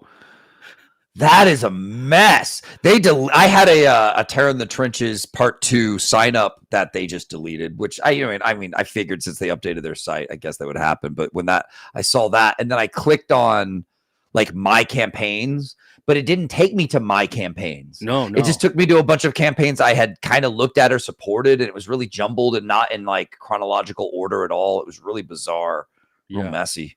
Yeah. Didn't like that. Because I'm not really a fan of it as a backer looking at it and seeing how everything is. That's going to take some getting used to. But if that was the only change, whatever, you'll get used to it. You could live with it. Right. But the functionality as a project creator, especially when it comes time to fulfill, I mean, there's all these kinds of options. I'm looking at them and I'm like, man, this is overkill. This is crazy. It's to the point that I don't even know if I'll ever do another Indiegogo because it looks like a friggin' nightmare. Right. So yeah, I'm gonna hope for the best in terms of how stuff is, and I'm gonna have to really do my due diligence and backtrack who I sent stuff to, because Indiegogo's on the back end not doing me any favors in terms of keeping track of what I did, because it erased all of that when it updated. What are they bragging about in terms of this update? Like, are they saying it's easier? Are they saying it's more efficient? Let me see here. Actually, I think we could go to that without me doxing anyone. Because on I think it was either Saturday or Sunday when I was really looking at it and I was pissed off, and I was gonna do a live stream, and I was like, man, I'm way too pissed off that I'm probably gonna curse my lungs out on this live stream. And maybe that's a good thing, maybe that's not, but I was like, let me just cool off. Yeah. And then I just cooled off to the point that I was like, yeah, I don't think I'm gonna really dissect it that hard. All right, so Let me see. It's got like, so it tells you now, like, go to admin area. I don't even know what There's this an is. area. Enter test It's our mode. area. Test mode. Nothing's really explained. Your dashboard, pledges I and thought- orders. I thought dashboard would be the admin area. Yeah. So the admin area is the actual dashboard. And so let me see here if I can, because it opened up in another window. That's not what I wanted either. It didn't open up in the same window. There it is. Okay. So it says here, okay, so new on Indiegogo. The future of creativity is here. You may have noticed things look a little different around here. It isn't just a facelift, it's a full evolution. Oh. It's like, I mean, could just deal with an update, not an evolution. Yeah. So the biggest thing they did that they're really touting here is no more flexible funding. Here's why you won't miss it. With the platform upgrade, flexible funding is retiring. From now on, campaigns will launch with fixed funding only. It may feel like a big shift, but in reality, it sets you up for a smarter, more engaging way to raise funds. Man, that's like so markety corporate speak. Yeah. So I'm trying to look here. Okay, let's look at the future of creativity. Let me click on this first blog post here. That's a quick video to show me whatever. I don't want to see that. Okay, here it is. Features you'll experience right away. No more tips, which is good. People That's didn't good. like that. Yeah. That was especially when they were kind of baking them in for a second and people had to stop and go, wait a second. That was not cool. Yeah. So it says you'll no longer see a tipping section for Indiegogo at checkout. More engaging discovery tools. Find your next creative project, your next favorite project with featured campaigns, top rankings by community support, and a real-time ticker showing what's happening across the platform. The real-time ticker is cool to see that. I mean, Kickstarter's had that for a long time now, but it's cool to see that when you get a pledge, it actually you don't have to refresh. You could just see it happen in real time. That's nice. Your dashboard, a personalized hub that brings everything together that's important about the campaigns you follow, all in one easy view. I don't know about how easy that is. It's kind of a cluster. You know what? Yeah. Powerful pledge manager. That thing, holy smokes! It says say goodbye to surveys. I want to be like, we never sent surveys. Neither did I. Indiegogo is not a survey place. That's Kickstarter. Manage your pledge, shipping, and add-ons all in one place after a campaign ends. Okay, so you could have done that before. But the way that they have that now, again, I can't show you guys without doxing someone, so I really can't go in depth about it. But it's a total mess. There's so many spots now of things you got to look into and things you have to click and the way you have to sort it out. And then when you click on order list now, is how they word it. It brings up the backers. And then you got to click on the individual backer to see their address. You can't even see it all in one shot anymore. So then you have to click on that. It doesn't have their name either. So if you backed as Von KLAUS or whatever, it only has your email address. So if someone gives you their real name, you're going to be like, I don't know who you are. Can you give me more information other than that? Can you give me your email address instead? Because it's not going to bring up that info right away.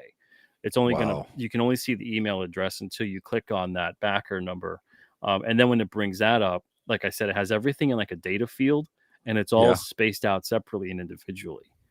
It's not actually accessible in like one easy way. Copy paste the address into wherever you ship and then you're done and you print out your label, you get your tracking and you input it in there. It's all different now and it takes a lot longer. Features you'll experience as campaigns adopt them, built-in stretch goals, see more creators unlocking exciting extras as funding grows. I mean, they have that more like a feature now, as opposed to you kind of come up with your own quasi stretch goal built in. It's kind of like, okay, didn't really need it, but all right. Follower gifts, follow a campaign before it launches, and you might get an exclusive reward for early support. People kind of did that in a way before. Yes. Multilingual campaigns. I've already heard a lot of people complaining about this because the AI functionality in translating things is kind of askew, and there's been a lot of confusion among what things mean. And Oh wow. And then global payment options. So there's all kinds of different payment options and stretch pay for installment style payments and things like that. What they don't tell you up front here is if you do stretch pay, you get installment style payments, but you don't get like the lump payment. So if someone does like a $300 thing with stretch pay, you get the installment payment that kicks in when Indiegogo gets it. You don't get the 300 and then Indiegogo gets their money over time. It's not like a buy now, pay later situation where they kind of float that money to you. So you get everything up front. You get the payment as it trickles in, which can be a big pain in the ass. So, between that and then Indiegogo owes me a payment, but when they update it over, I really can't make heads or tails of what I'm supposed to get and when I'm supposed to get it. So that's another thing that's kind of weird. That is. I feel like they needed an extra week or two, or maybe even a month to work everything out before they kind of, did the whole bells and whistles approach of, look what we launched. It's all updated and great. Yeah. A lot of people were reporting campaigns from the past were disappeared. I had several that were gone. Now many of them are back. I'm still missing a couple, but so that was a little odd. But yeah, the whole thing is a bit odd. I don't know how you guys in the chat are dealing with it. But yeah, let me know. Do you like it? Do you not? JW says new update is terrible. Sucks. Yeah. What a shame. Because the Indiegogo was always the redheaded step cousin of Kickstarter, like the smaller little wimpy kind of guy, and like this was an opportunity for them to kind of outdo them and do what they did better, and stand out. And instead, it sounds like it became a bunch of Euro people sitting around drinking espresso, going, "Oh no, put the address down there, put it up there." I don't know. It's weird. I hope they listen to people and the feedback and make changes based off of it. Let's hope. Because if I can't like easily and confidently set up my campaigns there, I probably won't want to use them so much. So yeah, that's exactly how I'm feeling too.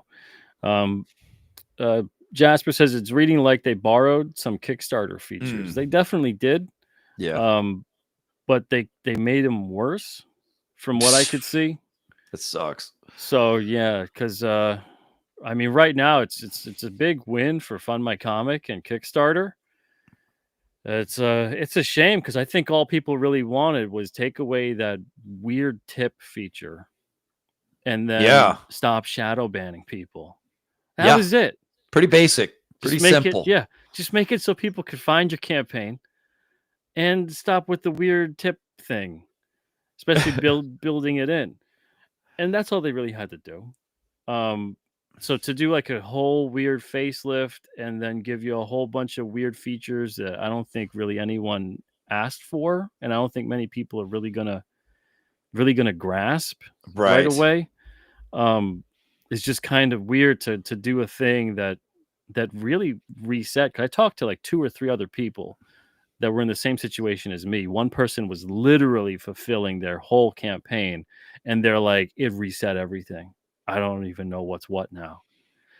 And there's no easy way to look it up because you can't search by someone's name because you don't even know their name. Like when I said, all you can see is their email address until you click on that. And I've used that feature so much. Yeah. Especially if someone's like, I didn't get my package or where is it or whatever. And I have to check and I search under their name every time. So that sucks. Yeah. That's going to make it harder. It's just so weird. I don't have time to make it take that long to click and point and find people's names and whatever. I don't. It's stressful enough fulfilling a campaign with all the work you have to do. Yeah, so, totally. Doesn't sound fun, man. We'll see. Yeah, and it's weird because all they had to do was primarily take the shadow banning crap away. And maybe have better customer service if you sent them an email or whatever, or you could find a way to send them an email and they would respond. But that was about it. It's very basic stuff. People are just like, look, I want people to find my campaign on there. Everyone wins when they can find the campaign. If Indiegogo was losing money, I mean, I can't even imagine. They had to be losing money from shadow banning campaigns, especially some of them were pretty popular. and they Yeah. probably could have gone on and did a lot more if they weren't getting shadow banned, which means money to Indiegogo. So I really don't know why they felt the need to do a full tilt crazy thing, and obviously they're at the mercy of GameFound at this point, who also, in which is really concerning for me. I haven't received an email about any of this kind of stuff. Have you? About what? Like About all the changes? Yeah, all the changes, the update, any situation with any problems that are going on, I think I got the email like, hey, we updated everything. And then I went and looked and kind of went, ah, and then like a vampire to the sun, and then just kind of got out of there real quick. So yeah, that's essentially what I got. But I got nothing that was like a detailed, Yeah, and I didn't get almost because it's so crazy. It needs like a walkthrough, of like, this is what this is now, and this is where you'll find this, and this is what this means, and what you could do with it. And the fact that they haven't publicly acknowledged any of this, they haven't sent private emails to anyone about tons of complaints that they were getting from people having the same problems I just talked about. That's weird. That's kind of concerning. Indiegogo put something in response to their own tweet about, oh, we're aware, you guys are having problems and whatever. And that's great that they at least did that with the tweet. Right. But it would be nice if they sent an email out to everybody just to give them a heads up. Yeah. And then on top of it, it'd be really nice if GameFound would actually behave like they own Indiegogo. It's weird. Like, what the parent companies of a lot of these kinds of things, they come in, they take you over, they gut you, and then they go, okay, see ya. Yeah, it's just like, we're not involved. It's not our responsibility. Yeah, that's how they do it every time. And then, like, I know the whole thing could go down now. I hope not, but GameFound could be like, it's not making enough money. We're cutting it loose. Yeah, see ya. Yeah, Are GameFound making games, or what do they do? Yeah, I think they do a lot of tabletop and stuff like that. Okay. And the new Indiegogo cosmetically looks a lot like GameFound. Okay. If you go to the GameFound site, it's very similar in the setup and what they have.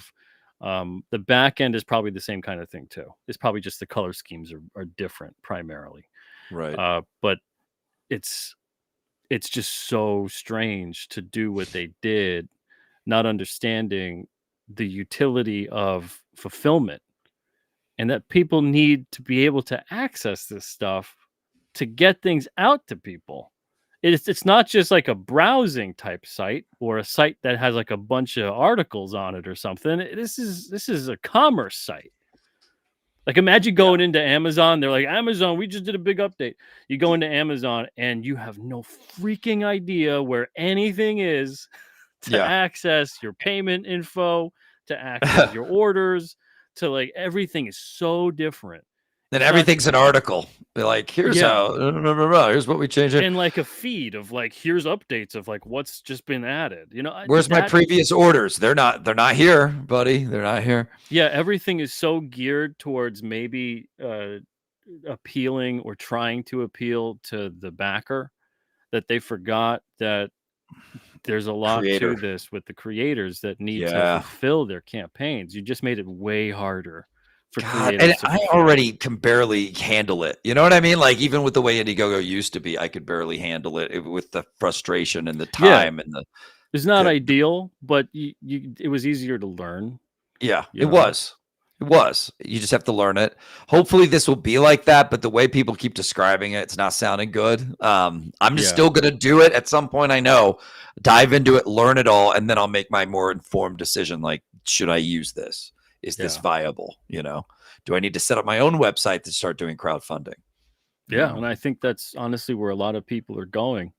Yeah.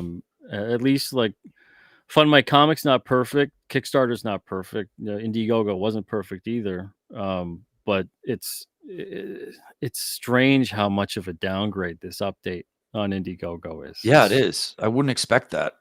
I would have expected Game Company to be smarter and more user-friendly. Because that's what games are. Like, they need to be good and user friendly. Yeah, this feels like it's beyond expert mode. This is like expert plus. It gives me the same feeling that I get when I go to Reddit and I'm like, I don't know what the hell this site is. Yeah, me either. I used to do that with Reddit. Like, what? Clicking here takes you where? This site looks like it 1997 came in and made a web page. Yeah. You know, and whoever knows it. Yeah, and then that's it. This looks like a web ring that time forgot.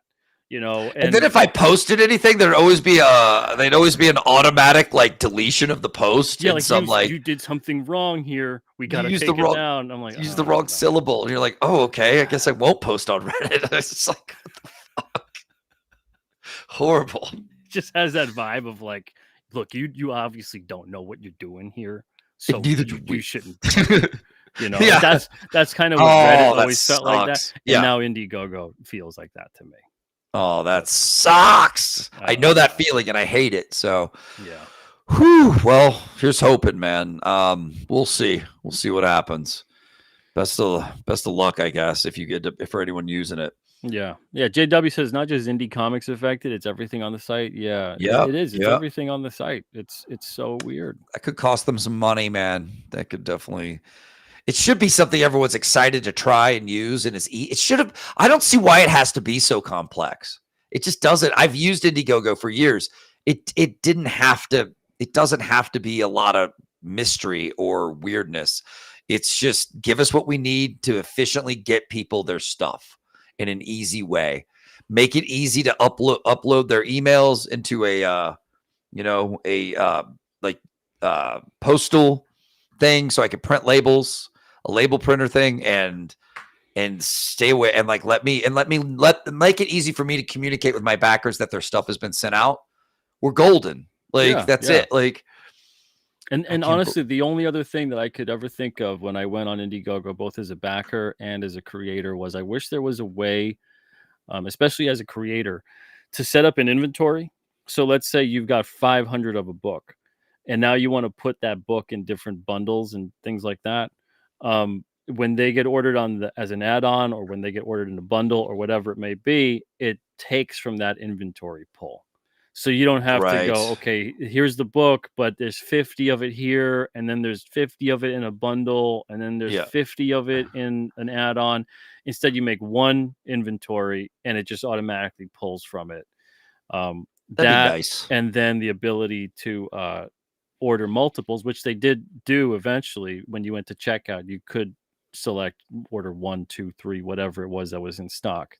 But yeah, so it was just very little weird, simple type things to just kind of acknowledge more that, yeah, it's crowdfunding, but at the same time, it is still a commerce site.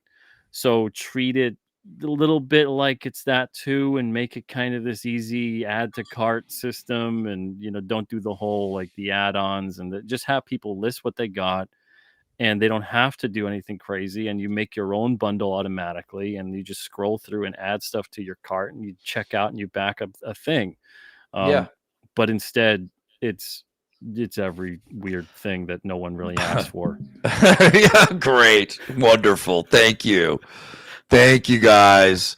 Now I don't have to use you anymore, I guess. I don't know. I'll figure it out. But for real, like I was always doing all this weird math with Indiegogo. Like, okay, I sold.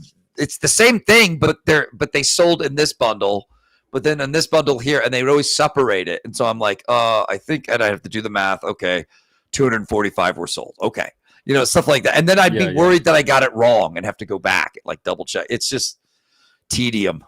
Pure tedium. Yeah, and we navigated through that, So it was you like, go through it, right? Okay, you can get used to it, but all the stuff they did, I mean, God bless anybody right now that's got a campaign on there, especially one that they're ready to fulfill, and really one that if they were like me, that you're kind of partially fulfilling, and now you've had all the statuses reset, and you're just like, okay, great, hands up.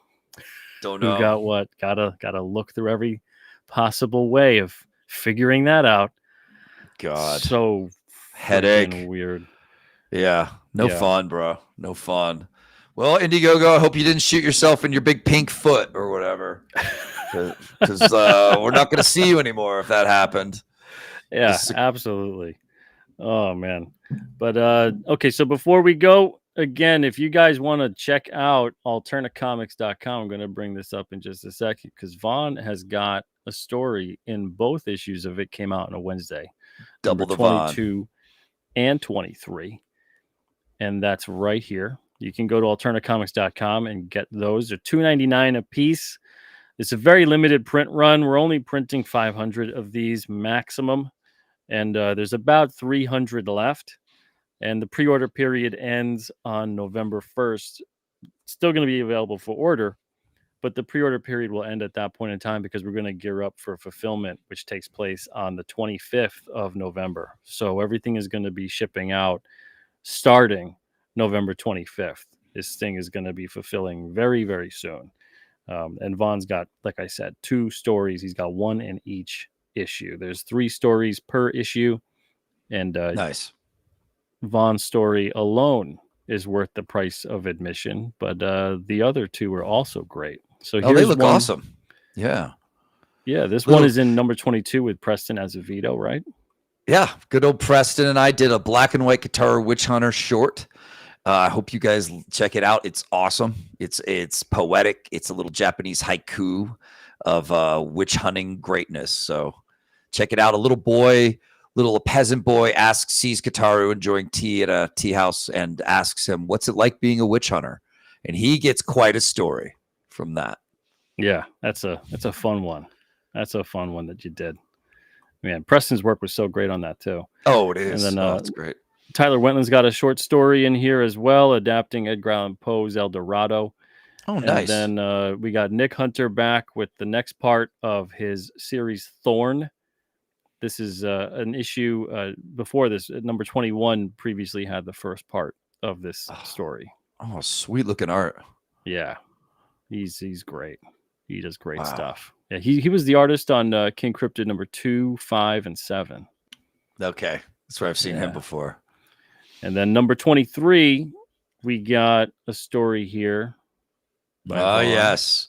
Jasper the Shank, my friends. No one's ever gotten to really read this one. This is a little short I made some time back about a butler, of all things, in a kind of dark, haunted, different version of Victorian England, where most of the people now have strange and very deadly powers, and they're called Oddfellows.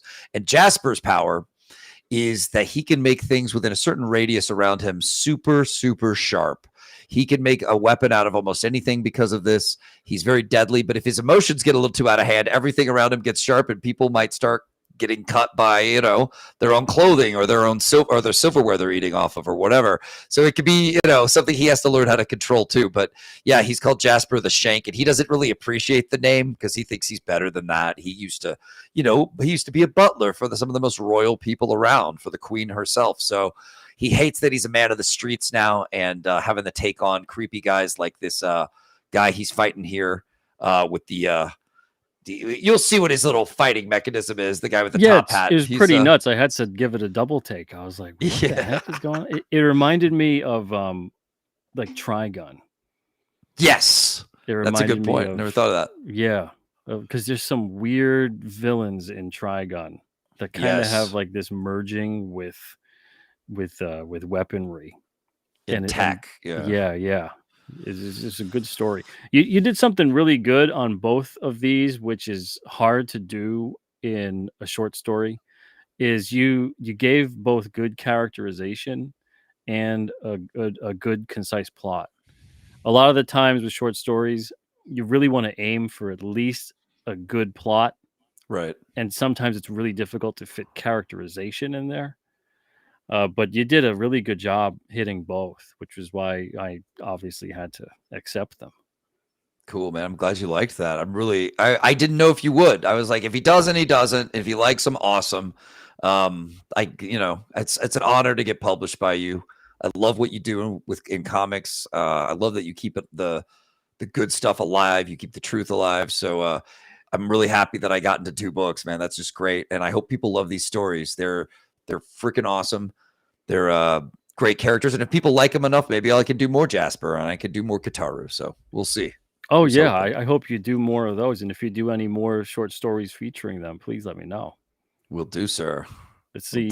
Sheldon says, "Oh, sweet. Are these being printed on the new in-house printer?" Yep. Everything at Alterna now for the single issues on newsprint, it gets printed in-house. So these will be on the sweet-looking upgraded newsprint stock. Jasper says, "I think I retweeted the link for submissions and tagged Vaughn for this project." Oh, that's interesting. Is that how you saw it? And says, "You're welcome." I appreciate you. Well, yeah, thank you for tagging him. Darker Half says, should you print the whole story as a one-shot in the future? Is that something you plan on doing? I haven't thought about it at all. Qatar, does he mean Qatar? Maybe Jasper. Jasper has some old ancient script that I haven't looked at in years and years for this whole big sprawling epic, right? Of Jasper kind of and this crazy crew of people with strange, dangerous powers taking on the queen and all of her elite friends. So I don't know. It's something I would like to maybe come back to, like some writers do, where you come back to an older story and you're like, let's see, hey, this is pretty good. But I haven't thought about it a lot lately because my brain has been so caught up on Terror in the Trenches 2 and Rerun Man, my two newest books that I have kind of almost ready to go pretty much. So that's where I'm at with that, man. It would be cool to do a full 20-page Jasper and see if people like it, though. Oh, yeah. Cool. Yeah. I mean, honestly, too, if you think you have enough for a one-shot, something that's like 24 pages or less, let me know, because I'm thinking also of putting dedicated, like if they've got a one-shot mentality, dedicated stories like that to be in It Came Out on a Wednesday. And the whole issue would just be like focused on that. So if you don't want to go through the hassle of developing a whole one shot separately or whatever, you could let me know, and then I can work it into the series here. Nice, man. I dig it. Yeah. And then we got this real fun, beautiful story here by Rod Looper. He did an awesome job on this. Yeah. His art gets better and better every time I see it, too. I swear it does. And then Yogi Love with this awesome, fun fantasy sword and sorcery type adventure here, Ronan the Wanderer, and he's debuting this character, and It Came Out on a Wednesday, and this is issue 23. I know I predominantly get black and white submissions for It Came Out on a Wednesday, but it's not a black and white series, so if anyone wants to keep that in mind, you got full color, that's fine. Right.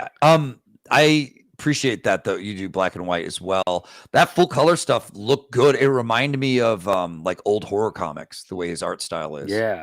Yeah, beautiful stuff. Really nice. But yeah, so if you guys want to check it out, the link should be pinned to the top of the chat. If it isn't, for whatever reason, I'm going to put the link in here for you guys. You can go check it out, get each issue for $2.99, and we're going to be shipping those out starting November 25th.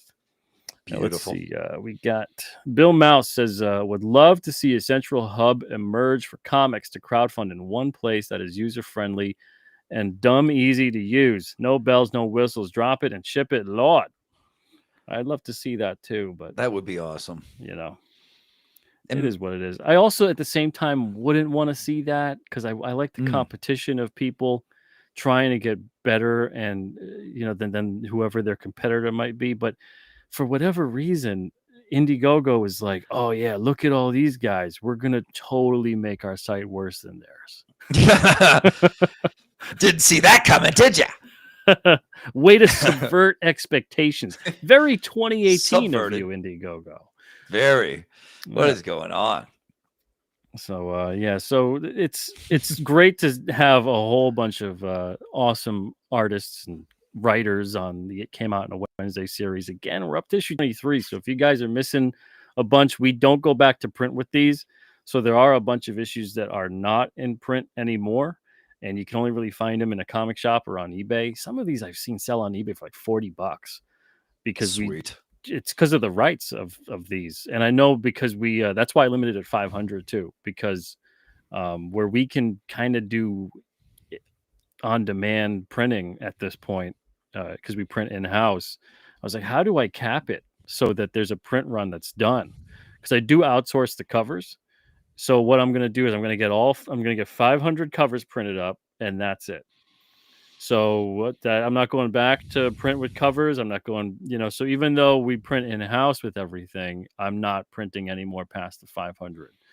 So if you do miss it, and sometimes we do outsell 500 on it came out on a Wednesday, if you do end up missing it down the line, you miss it. We don't go back to print with it. But get it, guys. Get that Vaughn. Yeah. Go to right there, alternacomics.com. Right. Check it out and pick yours up. Beautiful. All right, man. Man, thank you so much for having me. It's been a blast as always. Thank you, man. This was 2 hours that flew. Holy shit. Yeah, it did. I can't believe it's 2 hours. Anything that we missed? Anything that you wanted to shout out or would direct people to before we go? I don't really have anything going on other than my awesome website, riseagaincomics.com, you guys. Awesome comics, awesome other things to enjoy. Other than that, expect some really badass campaigns from me for Terror in the Trenches 2 and Rerun Man coming soon. They will blow your mind if you get on our mailing list or on my, I do have a, one of those even things called Substack.